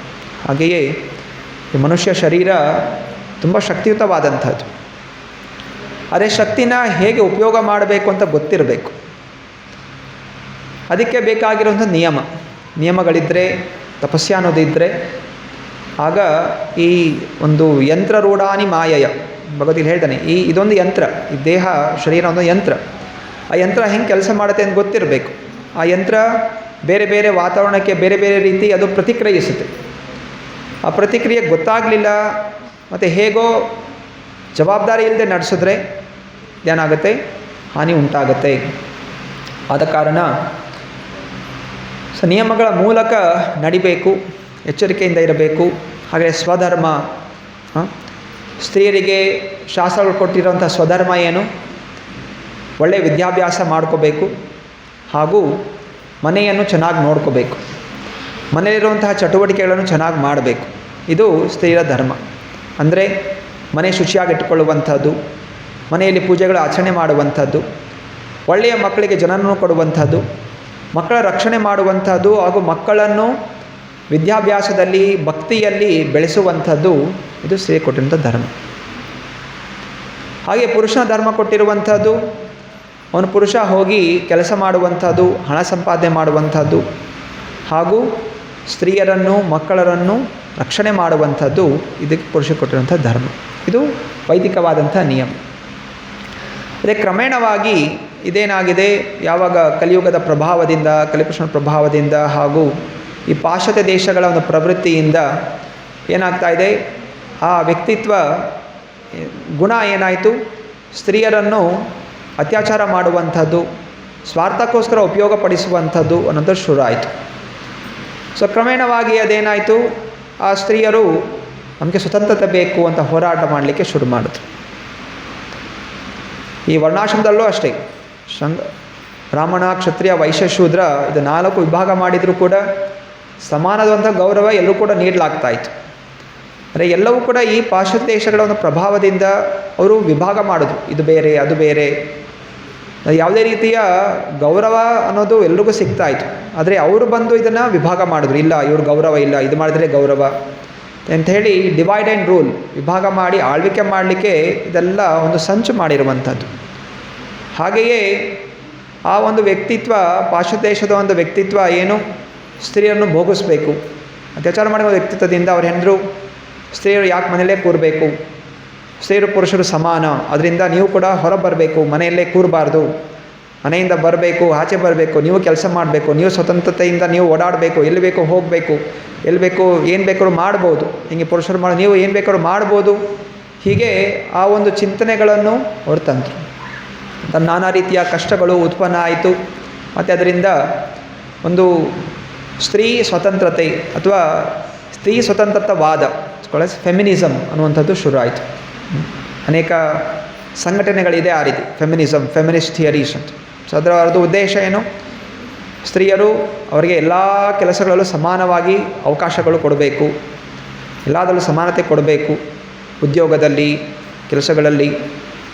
ಅದರಿಂದ ಸ್ತ್ರೀಯರು ಮನೆಯಲ್ಲೇ ಉಳ್ಕೋಬಾರ್ದು, ಇದು ಅತ್ಯಾಚಾರ, ಮನೇಲಿದ್ದರೆ ಅದು ಅತ್ಯಾಚಾರ, ಪುರುಷರು ಮಾಡ್ತಾ ಇರುವಂತಹ ಒಂದು ದೌರ್ಜನ್ಯ ಸ್ತ್ರೀಯರ ಮೇಲೆ, ಇಂದ ಅವ್ರಿಗೂ ಕೂಡ ಆಚೆ ಬರೆಸಬೇಕು, ಸಂಪಾದನೆ ಮಾಡಬೇಕು, ಇಲ್ಲಾಂದರೆ ಸ್ವತಂತ್ರ ಕೊಡಬೇಕು ಅಂತಹ ಉದ್ದೇಶಗಳಿಂದ ಒಂದು ಪ್ರವೃತ್ತಿ ಅನ್ನೋದು ಬರ್ತಾ ಇದೆ. ಆದರೆ ಇದು ಶಾಸ್ತ್ರಗಳಿಗೆ ವಿರೋಧವಾದಂಥದ್ದು. ಶಾಸ್ತ್ರ ಭಗವದ್ಗೀತೆಯಲ್ಲಿ ಭಗವಂತ ಹೇಳಿದ್ದಾನೆ, ನರಕಲೋಕಕ್ಕೆ ಹೋಗಲಿಕ್ಕೆ 3 ದ್ವಾರಗಳಿದೆ. ಒಂದು ಕಾಮ, 2ನೇದು ಕ್ರೋಧ, 3ನೇದು ಲೋಭ. ಕಾಮ, ಕ್ರೋಧ, ಲೋಭ ಇದು ನರಕಲೋಕಕ್ಕೆ ಹೋಗೋದ ದಾರಿ. ಹಾಗೂ ಅರ್ಜುನ ಕೂಡ ಪ್ರಥಮ ಅಧ್ಯಾಯದಲ್ಲಿ 40ನೇ ಶ್ಲೋಕದಲ್ಲಿ ಅರ್ಜುನ ಈ ಪ್ರಶ್ನೆ ಮಾಡ್ತಾನೆ. ಸೊ ಯಾವಾಗ ಯುದ್ಧ ಅನ್ನೋದು ಆಗುತ್ತೆ, ಅನೇಕರು ಸಾಯ್ತಾರೆ, ಸಾಯೋದ್ರಿಂದ ಏನಾಗುತ್ತೆ, ಗುರು ಹಿರಿಯರು ಎಲ್ಲ ನಾಶ ಆಗ್ತಾರೆ. ಇದರಿಂದ ಏನಾಗುತ್ತೆ, ಸ್ತ್ರೀಸು ದುಷ್ಟಾಶು ವಾರ್ಷ್ಣೇಯ ಜಾಯತೆ ವರ್ಣಶಂಕರ. ಯಾವಾಗ ಸ್ತ್ರೀಯರಿಗೆ ರಕ್ಷಣೆ ಅನ್ನೋದು ಹೋಗುತ್ತೆ, ರಕ್ಷಣೆ ಮಾಡುವಂತಹ ಒಂದು ಜನರು ಹೊಟ್ಟೋಗ್ಬಿಡ್ತಾರೆ, ಅವಾಗ ಏನಾಗ್ತಾರೆ, ಸ್ತ್ರೀಯರು ದುಷ್ಟರ ಸಂಘ ಅನ್ನೋದು ಮಾಡ್ತಾರೆ. ಎಲ್ಲ ಪುರುಷರು ಒಳ್ಳೆಯವರಲ್ಲ. ಅದೇ 4 ಲಕ್ಷ ಥರ 84 ಲಕ್ಷ ಯೋನಿಗಳಲ್ಲಿ 4 ಲಕ್ಷ ಥರದ ಜನ ಇದ್ದಾರೆ, ಮನುಷ್ಯರಿದ್ದಾರೆ. ಸೊ ಅವರಲ್ಲೂ ಕೂಡ 3 ಗುಣಗಳಿಂದ ತಾಮಸಿಕ ಗುಣದವ್ರ ಜನ ಇದ್ದಾರೆ, ರಾಜಸಿಕ ಗುಣದ ಜನ ಇದ್ದಾರೆ, ಸಾತ್ವಿಕ ಗುಣದ ಜನ ಇದ್ದಾರೆ. ಸೊ ವರ್ಣಾಶ್ರಮ ಧರ್ಮ ಏನು ಮಾಡುತ್ತೆ, ಸಾತ್ವಿಕ ಗುಣ ಜನರಿಗೆ ಜವಾಬ್ದಾರಿಯನ್ನು ಕೊಟ್ಟಿರುತ್ತೆ. ಅದರಿಂದ ತಾಮಸಿಕ ಗುಣ ಪ್ರಕಟ ಆಗದೆ ಇರೋ ಥರ ರಕ್ಷಣೆ ಅನ್ನೋದು ಮಾಡುತ್ತೆ. ಸಾತ್ವಿಕ ಗುಣನೇ ಎಲ್ಲ ಕಡೆ ಇರುತ್ತೆ. ಅಂದರೆ ಯಾವಾಗ ಸಾತ್ವಿಕ ಗುಣಗಳು ನಾಶ ಆಗುತ್ತೆ, ಸಜ್ಜನರು ರಕ್ಷಣೆ ಮಾಡಿದ್ರೆ ಹೋಗ್ತಾರೆ, ಆಗ ಸ್ತ್ರೀಯರು ಸುಲಭವಾಗಿ ದುಷ್ಟರ ಸಂಘ ಅನ್ನೋದು ಮಾಡ್ತಾರೆ. ಇದರಿಂದ ಏನಾಗುತ್ತೆ, ಜಾಯತೆ ವರ್ಣಶಂಕರ, ಮುಂದೆ ಬರುವಂತಹ ಒಂದು ಸಂತಾನ ಏನಾಗುತ್ತೆ, ಅವರು ದುಷ್ಟರಾಗ್ತಾರೆ. ವರ್ಣಶಂಕರ ಅಂತ ಹೇಳಿದ್ರೆ ಅವರಿಗೆ ಈ ವರ್ಣ ಆಶ್ರಮ ಧರ್ಮಗಳನ್ನು ಪಾಲನೆ ಮಾಡೋಕ್ಕೆ ಶಕ್ತಿ ಇರೋದಿಲ್ಲ. ವರ್ಣ ಆಶ್ರಮ ಧರ್ಮ ಪಾಲನೆ ಮಾಡಬೇಕು ಅಂತ ಹೇಳಿದ್ರೆ ಅದಕ್ಕೆ ಒಂದು ವ್ಯಕ್ತಿ ಗುಣ ಇರಬೇಕು. ಅದು ಎಲ್ಲಿಂದ ಬರುತ್ತೆ, ಸಂಸ್ಕಾರಗಳಿಂದ ಬರುತ್ತೆ. ಅದು ಹೇಗೆ ಬರುತ್ತೆ, ಅದು ಸ್ತ್ರೀ ಸುರಕ್ಷಿತವಾಗಿದ್ದಾಗ ಮಾತ್ರ ಬರುತ್ತೆ. ಸ್ತ್ರೀಯರು ದುಷ್ಟರ ಸಂಘ ಮಾಡೋದ್ರಿಂದ ಹುಟ್ಟುವಂತಹ ಸಂತಾನ ಇದು ವರ್ಣಶಂಕರವಾಗಿ ಬದಲಾವಣೆಗೊಳ್ಳುತ್ತೆ. ಆದ ಕಾರಣ ಶ್ರೀಮದ್ ಭಾಗವತ 9ನೇ ಸ್ಕಂದ 19ನೇ ಅಧ್ಯಾಯ 17ನೇ ಶ್ಲೋಕದಲ್ಲಿ ಮಾತ್ರ ಸ್ವಶ್ರ ದುಹಿತ್ರಾವ ನೈವಿಕ್ತಾಸಂ ಭವೇತ್ ಬಲವಾನಿಂದ್ರಿಯ ಗ್ರಾಮ ವಿದ್ವಾಂಸಮಪಿ ಕರ್ಷತಿ. ಒಬ್ಬ ಪುರುಷ ಒಬ್ಬಂಟಿಯಾಗಿ ತನ್ನ ತಾಯಿ ಜೊತೆಯಾಗಲಿ ತಂಗಿ ಜೊತೆಯಾಗಲಿ ಕೂಡ ಕೂರಬಾರ್ದು ಅನ್ನುವಂತಹ, ಅಥವಾ ಮಗಳ ಜೊತೆ ಆಗಲಿ ಕೂಡ ಒಬ್ಬಂಟಿಯಾಗಿ ಕೂರಬಾರ್ದು ಅನ್ನುವಂತಹ ನಿಯಮ ಶಾಸ್ತ್ರ ಹೇಳುತ್ತೆ. ಅಂದರೆ ಇಂದ್ರಿಯ ಅಷ್ಟು ಬಲವಂತಹದ್ದು. ಬಲವಾನ್ ಇಂದ್ರಿಯ ಗ್ರಾಮ, ಇಂದ್ರಿಯಗಳು ಎಷ್ಟು ಬಲವಂತ ಆಗಿದೆ ಅಂತ ಹೇಳಿದ್ರೆ ಒಬ್ಬಂಟಿತನದಲ್ಲಿ ಆ ವ್ಯಕ್ತಿಗೂ ಕೂಡ ಕಾಮ ಅನ್ನೋದು ತಾಯಿ ಮೇಲೆ ಆಗಲಿ ತಂಗಿ ಮೇಲೆ ಆಗಲಿ ಮಗಳ ಮೇಲೆ ಆದರೂ ಕೂಡ ಬರಬಹುದು ಅಂತ ಎಚ್ಚರಿಕೆ ಶಾಸ್ತ್ರ ಹೇಳುತ್ತೆ. ಅದರ ಪರಿಣಾಮಗಳು ಇವತ್ತು ತಾವೆಲ್ಲರೂ ಕೂಡ ನೋಡೇ ಇರ್ತೀರ, ನ್ಯೂಸ್ಗಳಲ್ಲಿ ಕೇಳಿರ್ತೀರ, ಹೇಗೆ ಎಲ್ಲೆಲ್ಲಂಥರ ಅತ್ಯಾಚಾರಗಳು ಆಗ್ತಾ ಇದೆ. ಇದಕ್ಕೆಲ್ಲ ಕಾರಣ ಏನು, ನಿಯಮಗಳನ್ನು ಉಲ್ಲಂಘನೆ ಮಾಡಿರೋ ಕಾರಣ. ಈ ಶಾಸ್ತ್ರ, ಭಗವದ್ಗೀತೆ, ಭಾಗವತಂ ಇದು ಯಾವುದು ಕಾಲ್ಪನಿಕವಾದಂಥ ಗ್ರಂಥಗಳಲ್ಲ, ಯಾವುದೋ ವ್ಯಕ್ತಿ ಸುಮ್ಮನೆ ಬರೆದಂತಲ್ಲ. ಈ ಎಲ್ಲ ನಿಯಮಗಳು ನಾವು ಜಗತ್ತಿನಲ್ಲಿ ಸುರಕ್ಷಿತವಾಗಿರಲಿಕ್ಕೆ ಹಾಗೂ ಆನಂದವಾಗಿರಲಿಕ್ಕೆ, ನಮ್ಮನ್ನು ಸಮಾಜವನ್ನು ಭಗವಂತನ ಕಡೆ ಕರೆದೊಯ್ಯಲಿಕ್ಕೆ ನೀಡಲಾಗಿದೆ. ಆದರೆ ಯಾವಾಗ ಇದನ್ನು ಉಲ್ಲಂಘನೆ ಮಾಡ್ತೀವಿ, ಇದೆಲ್ಲ ಕಾಲ್ಪನಿಕವಾದದ್ದು, ಇದು ನಮ್ಮ ಸ್ವತಂತ್ರೆಯನ್ನು ಕಿತ್ತಾಕ್ತಾ ಇದೆ, ನಾವು ಸ್ವತಂತ್ರವಾಗಿರಬೇಕು, ಸ್ತ್ರೀಯರು ಪುರುಷರು ಸಮಾನವಾಗಿ ಎಲ್ಲ ಕಡೆ ಓಡಾಡಬೇಕು, ಫ್ರೀಡಮ್, ಎಲ್ಲರೂ ಅದಕ್ಕೋಸ್ಕರ ಒದ್ದಾಡ್ತಾ ಇದ್ದಾರೆ. ಯಾಕೆ ತಡಿತೀರಾ, ಯಾಕೆ ಅವ್ರ ಜೊತೆ ಹೋಗಬಾರ್ದು, ಯಾಕೆ ಅವ್ರ ಜೊತೆ ಹೋಗಬಾರ್ದು, ಯಾಕೆ ರಾತ್ರಿ ಲೇಟಾಗಿ ಬರಬಾರ್ದು, ಯಾಕೆ ಕುಡಿಬಾರ್ದು, ಯಾಕೆ ಸುತ್ತಾಡಬಾರ್ದು, ಇದೆಲ್ಲ ಪ್ರಶ್ನೆಗಳು ಹಾಕ್ತಾ ಇದ್ದಾರೆ. ಇದಕ್ಕೆ ಕಾರಣ ಏನು, ವರ್ಣಶಂಕರ. ನಿಯಮಗಳನ್ನು ಪಾಲನೆ ಮಾಡದೆ, ಸಂಸ್ಕಾರವನ್ನು ಕೊಡದೇ ಇರೋ ಕಾರಣ, ಶಾಸ್ತ್ರಗಳನ್ನು ಪಠನ ಮಾಡದೇ ಇರೋ ಕಾರಣ, ತಪಸ್ಯೆಗಳು ಮಾಡದೇ ಇರೋ ಕಾರಣ ಅಂತಹ ಒಂದು ವಿದ್ಯೆ, ಅಂತಹ ಒಂದು ಜ್ಞಾನ ಸಂತತಿಯಲ್ಲಿ ಕಂಡು ಬರ್ತಾ ಇದೆ. ಮತ್ತು ಆ ವ್ಯಕ್ತಿಗೂ ಕೂಡ ನಿಯಮಗಳನ್ನು ಪಾಲನೆ ಮಾಡಿದಾಗ ಅದಕ್ಕೆ ಏನಿಸುತ್ತೆ, ಇದು ನಮ್ಮ ಮೇಲೆ ಅತ್ಯಾಚಾರ ಅನ್ನಿಸ್ತಾ ಇದೆ. ಯಾವುದು ನಿಯಮಗಳು ರಕ್ಷಣೆ ಕೊಡುತ್ತೆ ಅದೇ ಅವರಿಗೆ ಅದು ನಮ್ಮ ಮೇಲೆ ದಬ್ಬಾಳಿಕೆ ಅಂತ ಅನ್ನಿಸ್ತಾ ಇದೆ. ಆದ್ದರಿಂದ ಶಾಸ್ತ್ರ ಇದನ್ನು ತೋರಿಸ್ಕೊಡ್ತಾ ಇದೆ. ಹೇಗೆ ಕಂಸನ ಕತೆ ಶಾಸ್ತ್ರ ಹೇಳುತ್ತೆ. ಕಂಸ ಉಗ್ರಸೇನನ ಮಗ, ಅದೇ ನಿಜವಾಗಿಯೂ ಉಗ್ರಸೇನನ ಮಗ ಅಲ್ಲ, ಉಗ್ರಸೇನನ ಹೆಂಡತಿಯ ಮಗ. ಹೇಗಾಯಿತು, ಅವಳು ಉಗ್ರಸೇನ ಹೆಂಡತಿ ತನ್ನ ತಾಯಿ ಮನೆಗೆ ಹೋಗಿದ್ಲು, ತವ್ರ ಮನೆಗೆ ಕಳಿಸಿದ್ದ, ಹೋಗಿ ಬಾ ಅಂತ. ಮದುವೆ ಆದಂಥ ಸ್ತ್ರೀಗೆ ಕೆಲವು ನಿಯಮಗಳಿದೆ. ಮದುವೆಯಾದಂಥ ಸ್ತ್ರೀ ಸಣ್ಣ ಮಕ್ಕಳ ಹಾಗೆ ಎಲ್ಲ ಕಡೆ ಸುತ್ತಾಡ ಹಾಗಿಲ್ಲ, ಅವಳು ಯಾವಾಗಲೂ ಸುರಕ್ಷಿತವಾಗಿರಬೇಕು. ಆದರೆ ಅವಳು ತನ್ನ ಸ್ನೇಹಿತರ ಜೊತೆ, ಅನೇಕ ಅವಳ ಸಖಿಯರ ಜೊತೆ ವನದಲ್ಲಿ ಹೋಗಿ ಆಟ ಆಡ್ತಾ ಇದ್ಳು. ಯಾವುದೇ ರೀತಿಯ ನಿಯಮಗಳ ಪಾಲನೆ, ಸ್ವಚ್ಛಂದವಾಗಿ ಅವಳು ಕುಣಿತಾ ಇದ್ಳು. ಆಗ ಆಕಾಶದಲ್ಲಿ ಗೋಬಿಲ ಅನ್ನುವಂಥ ರಾಕ್ಷಸ ಅವನು ಸಂಚಾರ ಮಾಡ್ತಾ ಇದ್ದ. ಅವಳು ಇವಳ ದೇಹವನ್ನು ಕಂಡು ಆಕರ್ಷಿತನಾಗಿ ಅವನು ಉಗ್ರಸೇನನ ರೂಪ ತಗೊಂಡು ಅವನು ಅವಳ ಮುಂದೆ ಪ್ರಕಟನಾಗ್ತಾನೆ. ಮತ್ತು ಹೇಳ್ತಾನೆ, ಇನ್ನು ವಿರಹದಲ್ಲಿ ನನಗೆ ತಡ್ಕೊಳ್ಳೋಕ್ಕಾಗಿಲ್ಲ, ನಾನು ಹುಡ್ಕೊಂಡು ಬಂದೆ ಅಂತ. ಮತ್ತು ಅವಳು ಕೂಡ, ಅವಳಿಗೆ ಬುದ್ಧಿ ಓಡಲಿಲ್ಲ. ಮತ್ತು ಉಗ್ರಸೇನ ರೂಪದಲ್ಲಿರುವಂತಹ ಗೋಬಿಲ ಅನ್ನುವಂತಹ ಅವನು ಯಕ್ಷರು ಅಂತ ಹೇಳಿದ್ರೆ ಒಂದು ರೀತಿ ರಾಕ್ಷಸ ಪ್ರವೃತ್ತಿ ಇರುವಂಥವ್ರು. ಸಂಘ ಮಾಡ್ತಾನೆ, ಅನಂತರ ಆ ಸಂಘದಿಂದ ಹುಟ್ಟುವಂತಹ ಮಗುವೇ ಕಂಸ. ಅದರಿಂದ ಅಂತಹ ದುಷ್ಟ ಆ ವ್ಯಕ್ತಿಯಾಗಿದ್ದ. ಯಾವುದೇ ರೀತಿಯ ಪ್ರೀತಿ ಪ್ರೇಮ ಅನ್ನೋದು ಇಲ್ಲ. ತನಗೆ ಎಲ್ಲರೂ ಗೌರವ ಕೊಟ್ಟರೆ, ತನ್ನನ್ನು ಎಲ್ಲರೂ ಕೊಂಡಾಡಿದ್ರೆ ಅವರಿಗೆ ಗೌರವ. ಮೊದಲು ಅವನು ತಂಗಿಯ ಮದುವೆ ಅಂತ ಹೇಳಿ ದೇವಕಿಯನ್ನು ಕೊಟ್ಟು ಕಳ್ಸೋಕ್ಕೆ ತಯಾರಾಗಿದ್ದ.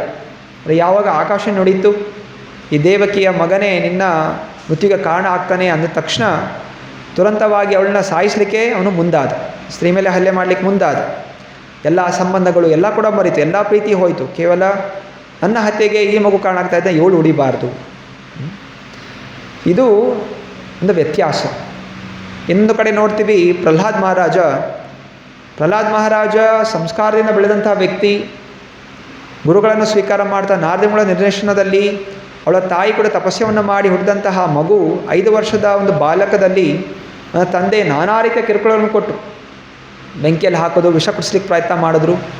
ಅನಂತರ ನರಸಿಂಹದೇವ ಬಂದು ಹಿರಣ್ಯಕಶಿಪುನ ಸಂಹಾರ ಮಾಡಿದ. ಅನಂತರ ನರಸಿಂಹದೇವ ಕೇಳ್ತಾರೆ, ಏನು ವರ ಬೇಕು? ಪ್ರಹ್ಲಾದ ಅಂದರೆ ನನಗೇನೂ ವರ ಬೇಕಾಗಿಲ್ಲ. ಇಲ್ಲ, ಏನಾದರೂ ವರ ಕೇಳುವಂತ ಒತ್ತಾಯಿಸಿದಾಗ ಪ್ರಹ್ಲಾದ ಕೇಳುವಂಥದ್ದು, ನನ್ನ ತಂದೆ ತುಂಬ ದುಷ್ಟತನ ಮಾಡ್ದ, ಅನೇಕ ಅತ್ಯಾಚಾರ ಮಾಡ್ದ, ಗೋವುಗಳನ್ನು ಬ್ರಾಹ್ಮಣ ಸಂಹಾರ ಮಾಡಿದ, ನಿನಗೆ ವಿರೋಧವಾಗಿ ನಿಂತ. ಆದರೂ ದಯವಿಟ್ಟು ಅವನಿಗೆ ಕ್ಷಮಿಸು, ಅವನು ಕೂಡ ಮೋಕ್ಷದ ದಾರಿಯನ್ನು ಕೊಡು ಅನ್ನೋಂಥ ಪ್ರಾರ್ಥನೆ ಪ್ರಹ್ಲಾದ ಮಾಡ್ಕೋತಾರೆ. ಸೊ ಇದು ವ್ಯತ್ಯಾಸ. ವರ್ಣಾಶ್ರಮ ಧರ್ಮದ ನಿಯಮಗಳನ್ನು, ಶಾಸ್ತ್ರಗಳ ನಿಯಮಗಳನ್ನು ಪಾಲನೆ ಮಾಡೋದರಿಂದ ಹಾಗೂ ಆಧ್ಯಾತ್ಮಿಕ ಚಿಂತನೆ ಬೆಳೆಸ್ಕೊಳ್ಳೋದ್ರಿಂದ ಸಿಗುವಂತಹ ಲಾಭ, ವ್ಯಕ್ತಿ ತನ್ನ ರಕ್ಷಣೆ ಕೂಡ ಮಾಡ್ಕೋತಾನೆ ಹಾಗೂ ಎಲ್ಲರಿಗೂ ಕೂಡ ಒಳ್ಳೆಯದನ್ನು ಮಾಡ್ತಾನೆ. ಅಂದರೆ ಕಂಸ ಬೇರೆಯವ್ರಿಗೂ ಹಿಂಸೆ ಕೊಟ್ಟ. ತನ್ನ ತಂದೆಯನ್ನು ಕೂಡ ಅವನು ಏನು ಮಾಡ್ದ, ಜೈಲಿಗೆ ಹಾಕ್ದ. ಉಗ್ರಸೇನನ್ನು ಅವನು ಕಾರಾಗೃಹಕ್ಕೆ ಹಾಕಿದ. ಎಲ್ಲರಿಗೂ ಕಿರುಕುಳ ಕೊಟ್ಟ, ನಾನಾ ರಾಜರು ಕಿರುಕುಳ ಕೊಡ್ತಾ ಇದ್ದ. ಕೊನೆಯಲ್ಲಿ ತಾನು ಕೂಡ ಹತ್ಯೆಗೆ ಒಳಗಾದ. ಸೊ ಈ ರೀತಿ ಶಾಸ್ತ್ರ ಎಲ್ಲ ಹೇಳ್ತಾ ಇರುವಂಥದ್ದು, ನಿಯಮಗಳು ಪಾಲನೆ ಆಗಬೇಕು, ಎಚ್ಚರಿಕೆ ಇರಬೇಕು. ಸ್ತ್ರೀ ಹಾಗೂ ಪುರುಷರು ಯಾವುದೇ ರೀತಿಯ ನಿಯಮಗಳಿಲ್ಲದೆ ಅವರು ಓಡಾಡಬಾರ್ದು. ಹಾಗೂ ಹಿಂದೆ ವೈದಿಕ ಸಮಯದಲ್ಲಿ ಯಾವಾಗ ಒಂದು ಸ್ತ್ರೀ ದೊಡ್ಡವಳಾಗ್ತಾಳೆ, ದೊಡ್ಡವಳಾದ ತಕ್ಷಣ ದೊಡ್ಡವಳಾಗಿದ್ದ ಮುಂಚೆನೇ ಅವಳಿಗೆ ವಿವಾಹ ಮಾಡಲಾಗತ್ತೆ. ಸೊ ಇದು ಒಂದು ನಿಯಮ. ಯಾಕಂತ ಹೇಳಿದ್ರೆ ಈ ಶರೀರ ಅನ್ನೋ ಒಂದು ರೀತಿ ಕೆಲಸ ಮಾಡುತ್ತೆ. ಸೊ ಪ್ರಭುಪಾದರು ವಿವರಿಸ್ತಾರೆ, ಯಾವಾಗ ಒಂದು ಸ್ತ್ರೀ ದೊಡ್ಡವಳಾಗ್ತಾಳೆ ಅವುಗಳ ದೇಹದಲ್ಲಿ ನಾನಾ ರೀತಿಯ ಒಂದು ರಾಸಾಯನಿಕ ವಸ್ತುಗಳು ಉತ್ಪನ್ನ ಆಗುತ್ತೆ ಬಾಡಿಯಲ್ಲಿ, ಕೆಮಿಕಲ್ಸ್. ಅದರಿಂದ ಅವಳ ಚಿಂತನೆ ಬೇರೆ ಬೇರೆ ರೀತಿ ಕೆಲಸ ಮಾಡುತ್ತೆ. ಆ ಸಮಯದಲ್ಲಿ ಅವಳಿಗೆ ಒಂದು ಪುರುಷನ ಮೇಲೆ ಆಕರ್ಷಣೆ ಅನ್ನೋದು ತೀವ್ರವಾಗಿ ಆಗುತ್ತೆ. ಆಗ ಅವಳಿಗೆ ವಿವಾಹಿತ ಮಾಡಿ, ಇದು ನಿನ್ನ ಪತಿ, ಇವಳ ಸೇವೆ ಮಾಡೋದು ನಿನ್ನ ಧರ್ಮ ಅಂತ ಹೇಳಿದಾಗ ಅವಳ ಜೀವನ ಪರ್ಯಂತ ಆ ಪುರುಷನ ಬಿಟ್ಟು ಬೇರೆ ಯಾರ ಮೇಲೂ ಕೂಡ ಆಕರ್ಷಣೆ ಅನ್ನೋದು ಅವಳಿಗೆ ಬರೋದಿಲ್ಲ. ಇದು ಆ ಶರೀರದ ನಿಯಮ. ಸೊ ಆದ್ದರಿಂದ ಹಿಂದಿನ ಸಮಯದಲ್ಲಿ ಆ ರೀತಿ ಒಂದು ಮಾಡ್ತಾ ಇರೋ ಕಾರಣ ಎಲ್ಲೂ ಕೂಡ ಇತಿಹಾಸದಲ್ಲಿ ಡೈವರ್ಸ್ ಆಗಿರುವಂಥದ್ದು ಅಥವಾ ಬಿಟ್ಟು ಓಡೋಗಿರುವಂಥದ್ದು ಈ ರೀತಿ ಯಾವುದೇ ರೀತಿ ಕಥೆಗಳು ಬರೋದಿಲ್ಲ. ತುಂಬ ನೀಚ ವ್ಯಕ್ತಿಗಳ ಕಥೆ ಮಾತ್ರ ಅಲ್ಲಿ ಬರುತ್ತೆ. ಯಾರು ಸಂಸ್ಕಾರವನ್ನು ಪಾಲನೆ ಮಾಡಿಲ್ಲ ಅವ್ರದ್ದು ಮಾತ್ರ. ಅಂದರೆ ಸಾಮಾನ್ಯವಾಗಿ ಎಲ್ಲರೂ ಕೂಡ ಸುಖವಾಗಿ ಸಂತೋಷವಾಗಿದ್ದು ಕ್ರಮೇಣವಾಗಿ ಗಂಡ ಹೆಂಡತಿ ಇಬ್ಬರೂ ಕೂಡ ವೈಕುಂಠ ಲೋಕಕ್ಕೆ ಮರಳಿ ಹೋಗ್ತಾರೆ. ಆದರೆ ಇತ್ತೀಚಿನ ಸಮಯದಲ್ಲಿ ಇದೆಲ್ಲ ಪಾಶ್ಚಾತ್ಯ ಸಂಸ್ಕೃತಿಗಳಿಂದ ಸಣ್ಣ ವಯಸ್ಸಲ್ಲಿ ಮದುವೆ ಮಾಡಬಾರ್ದು, ಚೈಲ್ಡ್ ಮ್ಯಾರೇಜ್ ಅಂತ ಆ್ಯಕ್ಟ್ ತರಿಸಿ 18 ವರ್ಷ 20 ವರ್ಷದ ಕಾದು ಅಷ್ಟರಲ್ಲಿ ನಾನಾ ರೀತಿಯ ಒಂದು ಅನೈತಿಕ ಸಂಬಂಧಗಳು ಪಾಶ್ಚಾತ್ಯ ದೇಶಗಳಲ್ಲಿ ಶಾಲೆಗಳಲ್ಲೇ ಜನರಿಗೆ ಮಕ್ಕಳಿಗೆ ಹೇಳಲಾಗತ್ತೆ ಹೇಗೆ ಮೈಥುನ ಮಾಡ್ಬೋದು. ಆದರೂ ಮೈಥುನ ಮಾಡಿದ್ರು ಕೂಡ ಗರ್ಭ ನಿರೋಧಕ ಪದಾರ್ಥಗಳನ್ನು ಉಪಯೋಗ ಮಾಡಿಕೊಂಡು ಹೇಗೆ ನೀವು ಆನಂದವಾಗಿರಬಹುದು, ಇದೆಲ್ಲ ಹೇಳಲಾಗತ್ತೆ. ಸರ್, ಇದರ ಉದ್ದೇಶ ಏನಾಯಿತು? ಮಾಡಿದಂತಹ ನಿಯಮ ಏನು? ಸುರಕ್ಷಿತವಾಗಿರಬೇಕು ಅಂತ. ಆದರೆ ಎಲ್ಲ ಅನೈತಿಕ ಸಂಬಂಧಗಳನ್ನು ಮಾಡ್ತಾ ವಿವಾಹಗಳನ್ನು ಮುಂದೂಡಿ ಏನು ಪ್ರಯೋಜನ ಅನ್ನೋದು ಸಿಗ್ತಾಯಿದೆ. ಅದರಿಂದ ಶಾಸ್ತ್ರಗಳು ಇದೆಲ್ಲ ಉಪದೇಶ ಕೊಟ್ಟಿರುವಂಥದ್ದು ರಕ್ಷಣೆಗೋಸ್ಕರ. ಸೊ ಪತಿಯ ಕೆಲಸ ಹೋಗಿ ಕೆಲಸ ಮಾಡುವಂಥದ್ದು, ಹಣ ಸಂಪಾದನೆ ಮಾಡುವಂಥದ್ದು, ಹಾಗೂ ಸ್ತ್ರೀ ಹಾಗೂ ಮಕ್ಕಳಿಗೆ ಬೇಕಾಗಿರೋದನ್ನು ಕೊಡುವಂಥದ್ದು, ಪಾಲನೆ ಮಾಡುವಂಥದ್ದು. ಹಾಗೂ ಸ್ತ್ರೀ ತನ್ನ ಪತಿಯ ರಕ್ಷಣೆಗೋಸ್ಕರ ಪತಿವ್ರತೆಯನ್ನು ಪಾಲನೆ ಮಾಡುವಂಥದ್ದು, ಮಕ್ಕಳನ್ನು ಪೋಷಣೆ ಮಾಡುವಂಥದ್ದು, ಮನೆಯಲ್ಲಿ ಚೆನ್ನಾಗಿ ಅಡುಗೆ ಮಾಡಲಿಕ್ಕೆ ಕಲಿಯುವಂಥದ್ದು, ಮನೆಯನ್ನು ಚೆನ್ನಾಗಿ ರಕ್ಷಣೆ ಮಾಡುವಂಥದ್ದು ಅವಳ ತಪಸ್ಯದಿಂದ. ಸೊ ಹೀಗೆ ಆ ಸಮಾಜ ಅನ್ನುವಂಥದ್ದು ಜೊತೆಯಲ್ಲಿ ಬೆಳೆಯುತ್ತೆ. ಈಗ ಸ್ತ್ರೀ ಪುರುಷ ಇಬ್ಬರು ಕೆಲಸಕ್ಕೆ ಹೋಗ್ತಾರೆ, ಮಕ್ಕಳು ನೋಡ್ಕೊಳ್ಳೋಕ್ಕೆ ಯಾರೂ ಇಲ್ಲ. ಇದರಿಂದ ಮಕ್ಕಳು ಎಲ್ಲೆಲ್ಲೋ ಹೋಗ್ತಾ ಬೇರೆ ಬೇರೆ ಅನೈತಿಕವಾದಂತಹ ಗುಣಗಳನ್ನು ಕಲಿತಾ ಅವರು ಕೂಡ ತಂದೆ ತಾಯಿಯನ್ನು ವಿರೋಧ ಮಾಡುತ್ತಾ ಕ್ರಮೇಣವಾಗಿ ತಮಗೂ ಹಾನಿ ಮಾಡ್ಕೋತಾರೆ. ಹಾಗೂ ಸಮಾಜದಲ್ಲಿ ನಾನಾ ರೀತಿಯ ಕಷ್ಟಗಳು ಅನ್ನೋದು ಉತ್ಪನ್ನ ಆಗ್ತಾ ಇದೆ.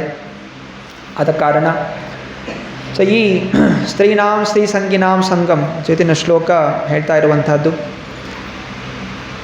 ಒಬ್ಬ ಆಧ್ಯಾತ್ಮಿಕ ಚಿಂತನೆ ಮಾಡಬೇಕು ಅಂತ ಹೇಳಿದಾಗ ಸ್ತ್ರೀಯ ಸಂಘ ಹಾಗೂ ಸ್ತ್ರೀ ಸಂಘ ಮಾಡುವಂಥ ಜನರಿಂದ ಇಬ್ಬರಿಂದನೂ ಕೂಡ ದೂರ ಇರಬೇಕು. ಸಂಘಾತ್ ಸಂಜಾಯತೆ ಕಾಮಃ, ಯಾರ ಸಂಘದಲ್ಲಿರ್ತೀವಿ ಆ ಸಂಘದಿಂದ ಅಂತಹ ಬುದ್ಧಿ ಒಬ್ಬನಿಗೆ ಬರುತ್ತೆ. ಆಧ್ಯಾತ್ಮಿಕ ಚಿಂತನೆ ಮಾಡಬೇಕು. ಮಾಮೇಕಂ ಶರಣಂ ರಜ, ಭಗವದ್ಗೀತೆಯಲ್ಲಿ ಸೂತ್ರ ಕೊಟ್ಟಿದ್ದಾನೆ. ನನ್ನ ಹತ್ರ ಬರಬೇಕು ಅಂತ ಹೇಳಿದ್ರೆ ಮಾಮೇಕಂ, ನನ್ನ ಚಿಂತನೆ ಒಂದೇ ಕೂಡ ಇರಬೇಕು. ಸೊ ಅದರಿಂದ ನೀವು ಕೂಡ ಕೊಡ್ತಾ ಇದ್ದೇನೆ. ಸ್ತ್ರೀ ಸಂಘ ಮಾಡಬೇಕು ಅಂತ ಹೇಳಿದಕ್ಕೆ ಏನು ನಿಯಮ? ಒಂದು ಸಂಸ್ಕಾರದಿಂದ ವಿವಾಹ ಆಗಬೇಕು. ವಿವಾಹ ಆದಮೇಲೆ ಸ್ತ್ರೀ ಸಂಘ, ವಿವಾಹಕ್ಕಿಂತ ಮುಂಚೆ ಯಾವುದೇ ಸ್ತ್ರೀ ಸಂಘ ಇಲ್ಲ. ಸೊ ಬ್ರಹ್ಮಚರ್ಯ ಗೃಹಸ್ಥ ವಾನಪ್ರಸ್ಥ ಸನ್ಯಾಸ. ಸೊ ಬ್ರಹ್ಮಚರ್ಯ ಜೀವನ ಅಂದರೆ ವಿದ್ಯಾರ್ಥಿ ಜೀವನದಲ್ಲಿ ಒಂದು ಏಕೈಕ ಚಿಂತನೆ ವಿದ್ಯಾಭ್ಯಾಸ ಮಾಡಬೇಕಷ್ಟೇ. ಸ್ಕೂಲ್ಗೆ ಹೋಗಬೇಕು, ಕಾಲೇಜ್ ಹೋಗಬೇಕು, ಏನು ನ್ಯಾಯ ತಿಳ್ಕೊಬೇಕು, ಮತ್ತು ಆ ವಿದ್ಯಾಭ್ಯಾಸದಲ್ಲಿ ಮುಂದುವರಲಿಕ್ಕೆ ಪ್ರಯತ್ನ ಮಾಡಬೇಕು. ಯಾವುದೇ ರೀತಿ ಚಿಂತನೆ ಅದು ಮಾಡಬಾರ್ದು. ಚಿಂತನೆ ಬೇಕು ಅಂದರೆ ವಿವಾಹ ಮಾಡ್ಕೋಬೇಕು.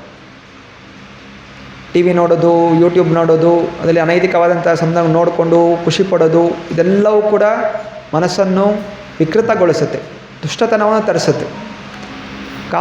ಕಾಮದಿಂದ ಕ್ರೋಧದಿಂದ ಜೀವನ ಹಾಳು.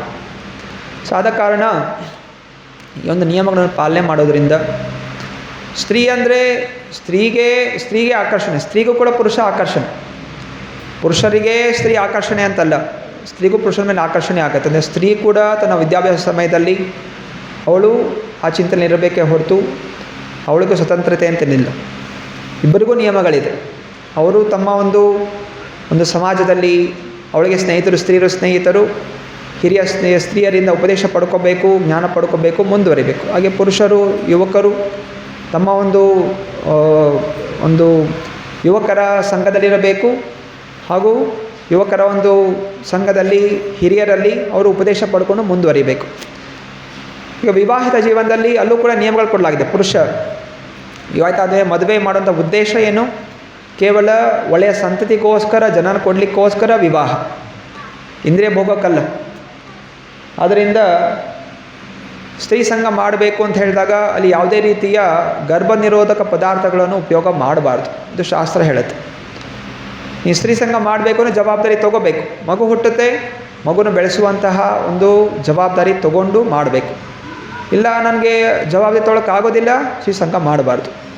ಇವಾಗ ಏನು ದೇಶ ಹೇಳ್ತಾ ಇದೆ, ನಾವಿಬ್ಬರು ನಮಗಿಬ್ಬರು ಅಂತ ಹೇಳಿದ್ರೆ ಅಷ್ಟಕ್ಕೆ ಅವನು ಸಂಘ ಹೋಗಬೇಕು. ಅದ್ರ ಮೇಲೆ ಸಂಘ ಮಾಡಲಿಕ್ಕೆ ಹೋಗಬಾರ್ದು. ಅದನ್ನು ಬಿಟ್ಟು ಗರ್ಭ ನಿರೋಧಕ ಪದಾರ್ಥಕ್ಕೆ ಉಪಯೋಗ ಮಾಡ್ತಾ ಸಂಘ ಮಾಡ್ಕೊಂಡಿರ್ತೀನಿ, ಸಾಯೋ ತನಕ ಸಂಘ ಮಾಡ್ಕೊಂಡಿರ್ತೀನಿ ಅಂತಂದರೆ ಇದು ಅವನೇನಾಗ್ತಾನೆ? ಇಲ್ಲಿ ಶಾಸ್ತ್ರ ಏನು ಹೇಳ್ತಾ ಇದೆ, ಸ್ತ್ರೀ ಸಂಘ ಮಾಡೋದ್ರಿಂದ ಅವನೇನಾಗ್ತಾನೆ? ಆಧ್ಯಾತ್ಮಿಕ ಚಿಂತನೆಯಿಂದ ವಿಮುಖನಾಗ್ತಾನೆ. ಹಾಗೂ ಇದರಿಂದ ಸಿಗುವಂತಹ ಒಂದು ಬಂಧನಗಳ ಯಾತನೆ ಅದು ಉಗ್ರವಾಗಿ ಅನುಭವಿಸಬೇಕಾಗತ್ತೆ. ಅನೇಕ ರೀತಿಯ ಕಷ್ಟಗಳಿದೆ. ಆದರೆ ಒಬ್ಬ ವ್ಯಕ್ತಿ ಸ್ತ್ರೀ ಸಂಘವನ್ನು ಮಾಡೋದ್ರಿಂದ ಅದರಿಂದ ಸಿಗುವಂಥ ಯಾತನೆ ಬೇರೆ ಎಲ್ಲ ಯಾತನೆಗಳನ್ನು ಮೀರಿಸುತ್ತೆ. ಮುಂಚಿನ ಸಮಯದಲ್ಲಿ ಜನರು ಸ್ತ್ರೀ ಸಂಘ ವಿವಾಹ ಜೀವನ ನಡೆಸ್ತಾ ಇದ್ರು. ಅನೇಕ ಮಕ್ಕಳನ್ನು ಹುಟ್ಟಿಸ್ತಾ ಇದ್ರು, 10 ಮಕ್ಕಳು 12 ಮಕ್ಕಳು. ಇಲ್ಲಿ ತನಕ ಅವರ ಪೂರ್ವ ಪುಣ್ಯದಿಂದ ಏನಿತ್ತೆ ಕರ್ಮಗಳ ಪ್ರಕಾರ ಅದನ್ನು ಹುಟ್ಟಿಸ್ತಾ ಇದ್ರು, ಜವಾಬ್ದಾರಿ ತಗೋತಾಯಿದ್ರು, ಬೆಳೆಸ್ತಾ ಇದ್ರು. ಯಾರನ್ನೂ ಅನಾಥಾಶ್ರಮಕ್ಕೆ ಬಿಡ್ತಾ ಇರಲಿಲ್ಲ ಅಥವಾ ಹಂಗೆ ಬಿಸಾಕ್ತಾ ಇರಲಿಲ್ಲ. ತಮ್ಮ ಏನು ಆದಾಯ ಇದೆ ಅದರಿಂದ ಅವ್ರು ಬೆಳೆಸ್ತಾ ಹೋಗ್ತಾಯಿದ್ರು. ಹಾಗೆ ಅನೇಕ ಒಳ್ಳೆಯ ವ್ಯಕ್ತಿಗಳು ಕೂಡ ಉತ್ಪನ್ನರಾಗಿದ್ದಾರೆ. ನಮ್ಮ ತಂದೆ ತಾತ ಅವರೆಲ್ಲ ಅವಾಗ ಇದ್ದಂಥ ಜನ, 10 ಮಕ್ಕಳು 12 ಮಕ್ಕಳು ಇದ್ದಂಥವ್ರು, ಅವರೆಲ್ಲ ಒಳ್ಳೆಯವರಲ್ವಾ? ಒಳ್ಳೆಯವರಾಗಿದ್ದರು, ಕೆಟ್ಟವರಾಗಿದ್ರ? ಇಲ್ಲ. ಅಂತಹ ಒಂದು ಸಮಯದಲ್ಲಿ ಅಷ್ಟು ಐಶ್ವರ್ಯ ಕೂಡ ಇರಲಿಲ್ಲ, ಆದರೂ ಕೂಡ ಬೆಳೆಸ್ತಾ ಇದ್ರು. ಈಗ ಐಶ್ವರ್ಯ ಇದೆ, ಹಣ ಇದೆ, ಆದರೂ ಕೂಡ ಜನರಿಗೆ 1 ಮಗಳನ್ನ ಸಾಕ್ಲಿಕ್ಕೆ ಕಷ್ಟ, 2 ಮಕ್ಕಳನ್ನ ಸಾಕ್ಲಿಕ್ಕೆ ಕಷ್ಟ, 2 ದುಡಿಬೇಕು. ಸೊ ಇದೆಲ್ಲವೂ ಕೂಡ ಧರ್ಮದಿಂದ ದೂರ ಆಗಿರೋ ಕಾರಣ ಎಲ್ಲವೂ ಕೂಡ ಕಷ್ಟಕರವಾಗಿ ಅನ್ನಿಸ್ತಾ ಇದೆ. ನಾವು ಈಗ ಸಮಾಜ ಒಳ್ಳೆಯದಾಗಬೇಕು ಅಂತ ಹೇಳಿದ್ರೆ ನಾವು ಶಾಸ್ತ್ರಗಳನ್ನು ಅನುಸರಿಸಬೇಕು, ಶಾಸ್ತ್ರ ಕೊಟ್ಟಿದ್ದ ನಿಯಮಗಳನ್ನು ಅನುಸರಿಸದೇ ನಾವು ಸಂತೋಷವಾಗಿರ್ಲಿಕ್ಕೆ ಸಾಧ್ಯ. ನಿಯಮಬದ್ಧತೆಯಲ್ಲಿದ್ದರೆ ಕಡೆ ನಮ್ಮ ಸುರಕ್ಷತೆ. ನಿಯಮಗಳನ್ನು ಉಲ್ಲಂಘನೆ ಮಾಡಿ ನಾವು ಸ್ವತಂತ್ರ ಆಗಬೇಕು ಅಂತ ಹೇಳಿದ್ರೆ ನಾವು ಸ್ವತಂತ್ರ ಆಗೋದಿಲ್ಲ, ಬದಲಾಗಿ ನಾವು ಅಧಿಕವಾಗಿ ಬಂಧಿತರಾಗುತ್ತೇವೆ. ಹರೇ ಕೃಷ್ಣ ಕೃಷ್ಣ ಕೃಷ್ಣ ಹರೇ ಹರೇ, ಹರೇ ರಾಮ ರಾಮ ರಾಮ ಹರೇ ಹರೇ. ಇನ್ನೊಂದು ಕಡೆ ಹೇಳಲಾಗಿದೆ, ಮಾತೃವತ್ ಪರದಾರೇಶು ಪರದ್ರವ್ಯೇಶು ಲೋಷ್ಟವತ್ ಆತ್ಮವತ್ ಸರ್ವಭೂತೇಶು ಯಹ ಪಶ್ಯತಿ ಸಹ ಪಂಡಿತಃ. ಪುರುಷ ಯಾವ ರೀತಿ ನೋಡಬೇಕು? ಮಾತೃವತ್ ಪರದಾರೇಶು, ತನ್ನ ಹೆಂಡತಿ ಬಿಟ್ಟು ಬೇರೆ ಸ್ತ್ರೀಯರನ್ನು ತಾಯಿಯಾಗಿ ನೋಡಬೇಕು. ಮಾತೃವತ್ ಪರದಾರೇಶು ಪರದ್ರವ್ಯೇಶು ಲೋಷ್ಟವತ್, ಇನ್ನೊಬ್ಬರ ಆಸ್ತಿಯನ್ನು, ಇನ್ನೊಬ್ಬರ ಹಣ, ಇನ್ನೊಬ್ಬರ ವಸ್ತುಗಳನ್ನು ಧೂಳಾಗಿ ನೋಡಬೇಕು. ಧೂಳಿಗೆ ಏನು ಮೌಲ್ಯತೆ ಕೊಡೋದಿಲ್ಲ. ಅದರಿಂದ ಅವನ ಹತ್ರ ಮನೆ ಇದೆ, ಅರಮನೆ ಇದೆ, ಸೈಟ್ ಇದೆ, ನನಗೆ ಸಂಬಂಧ ಇಲ್ಲ. ನನಗೇನಿದೆ, ನನಗೇನು ಬೇಕಾಗಿದೆ, ನಾನು ಭಕ್ತಿಯಲ್ಲಿ ಮುಂದುವರಿಲಿಕ್ಕೆ ಎಷ್ಟು ಬೇಕಾಗಿದೆ, 3 ಹೊತ್ತು ಊಟ, ಬಟ್ಟೆಯನ್ನು ಚೆನ್ನಾಗಿ ಮೈಯನ್ನು ಮುಚ್ಕೊಳ್ಳಿಕ್ಕೆ ಒಳ್ಳೆ ಒಂದು ಸ್ವಲ್ಪ ಬಟ್ಟೆ, ಮಲ್ಕೊಳ್ಳಿಕ್ಕೆ ಒಂದು ಜಾಗ, ಸರಳವಾದ ಜೀವನ, ಉತ್ತಮವಾದಂತಹ ಚಿಂತನೆ. ಪರದ್ರವ್ಯೇಶು ಲೋಷ್ಟವತ್ ಆತ್ಮವತ್ ಸರ್ವಭೂತೇಶು, ಎಲ್ಲ ಜೀವಿಗಳಲ್ಲೂ ಕೂಡ ಆತ್ಮ ಇದೆ. ಪ್ರಾಣಿ, ಪಕ್ಷಿ, ಸ್ತ್ರೀ, ಪುರುಷ ಎಲ್ಲರೂ ಆತ್ಮ ಇದೆ. ಆದ್ದರಿಂದ ಯಾರೂ ಕೂಡ ನಾನು ಅನಾವಶ್ಯಕವಾಗಿ ನೋವು ಕೊಡಬಾರ್ದು, ನನಗೂ ನಾನು ನೋವು ಕೊಡಬಾರ್ದು. ಅದಕ್ಕೋಸ್ಕರ ನಿಯಮಗಳನ್ನು ಪಾಲನೆ ಮಾಡಬೇಕು ಹಾಗೂ ಭಕ್ತಿ ಅನ್ನೋದು ಆಚರಣೆ ಮಾಡಬೇಕು. ಈ ರೀತಿ ನಾನು ಖುಷಿಯಾಗಿರ್ತೀನಿ, ಬೇರೆಯವ್ರಿಗೂ ಕೂಡ ಖುಷಿಯಾಗಿರಲಿಕ್ಕೆ ನಾನು ಪ್ರಯತ್ನ ಮಾಡ್ತೀನಿ. ಹರೇ ಕೃಷ್ಣ. ಇದನ್ನ ಶ್ಲೋಕದಿಂದ ಏನಾದರೂ ಪ್ರಶ್ನೆಗಳು?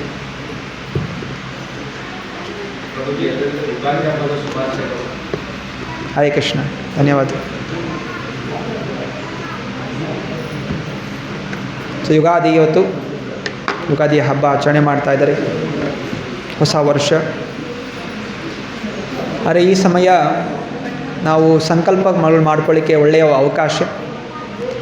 ನಮ್ಮ ಹಿಂದಿನ ವರ್ಷದಲ್ಲಿ ಅಥವಾ ಇಲ್ಲಿ ತನಕ ಜೀವನದಲ್ಲಿ ಏನೆಲ್ಲ ಮಾಡಿದ್ವಿ, ಏನೆಲ್ಲ ಒಳ್ಳೆಯದಾಯಿತು, ಏನೆಲ್ಲ ಕಷ್ಟಕರವಾಯಿತು, ಆ ಕಷ್ಟಕರವಾದಂತಹ ಸನ್ನಿವೇಶಗಳಿಗೆ ಕಾರಣಗಳೇನು, ಇದನ್ನೆಲ್ಲ ಪರಾಮರ್ಶೆ ಮಾಡ್ತಾ ಇನ್ನು ಮುಂದೆ ನಾನು ಮಾಡಿದಂತಹ ತಪ್ಪುಗಳನ್ನು ಮುಂದೆ ಮಾಡಬಾರ್ದು, ಹಾಗೂ ಏನೆಲ್ಲ ಒಳ್ಳೆಯ ವಿಷಯಗಳಿದೆ ಅನ್ನೋದನ್ನು ಇನ್ನೂ ಅಧಿಕವಾಗಿ ಬೆಳೆಸ್ಕೋಬೇಕು ಅನ್ನುವಂತಹ ಸಂಕಲ್ಪಗಳನ್ನು ಮಾಡಲಿಕ್ಕೆ ಇವತ್ತಿನ ದಿವಸ ಸುಗಮವಾದ ದಿವಸ, ಯುಗ ಶುರುವಾದಂತಹ ದಿವಸ. ಹಾಗೆ ನಮಗೆ ಏನು ಪ್ರಯೋಜನ? ನಾವು ಜೀವನ ಹೋಗ್ತಾ ಇದೆ, ಪ್ರತಿ ಯುಗಾದಿ ಬಂದಾಗಲೂ ಕೂಡ ನಮ್ಮ ಆಯಸ್ಸು ಕಡಿಮೆ ಆಗ್ತಾ ಇದೆ. ಈ ಆಯಸ್ಸಿನಲ್ಲಿ ನಾವು ಏನು ಮಾಡಬೇಕಾಗಿತ್ತು? ಭಗವಂತನ ಸಮೀಪ ಹೋಗಬೇಕಾಗಿತ್ತು. ಎಷ್ಟು ಸಮೀಪ ಹೋಗಿದ್ದೀವಿ, ಇನ್ನೂ ಎಷ್ಟು ದೂರ ಇದ್ದೀವಿ, ಇದನ್ನು ಪರಾಮರ್ಶೆ ಮಾಡ್ಕೋಬೇಕು. ಹಾಗೂ ಶಾಸ್ತ್ರಗಳನ್ನು ಅನುಸರಿಸುತ್ತಾ ಗುರುಗಳ ನಿರ್ದೇಶನದಲ್ಲಿ, ಭಕ್ತರ ಸಂಘದಲ್ಲಿ ಅಧಿಕವಾಗಿ ಹರೇ ಕೃಷ್ಣ ಕೃಷ್ಣ ಕೃಷ್ಣ ಹರೇ ಹರೇ, ಹರೇ ರಾಮ ರಾಮ ರಾಮ ಹರೇ ಹರೇ ಇದು ಜಪಿಸುವಂತಹ ಸಂಕಲ್ಪಗಳನ್ನು ನಾವು ಮಾಡ್ಕೋಬೇಕು. ಹರೇ ಕೃಷ್ಣ.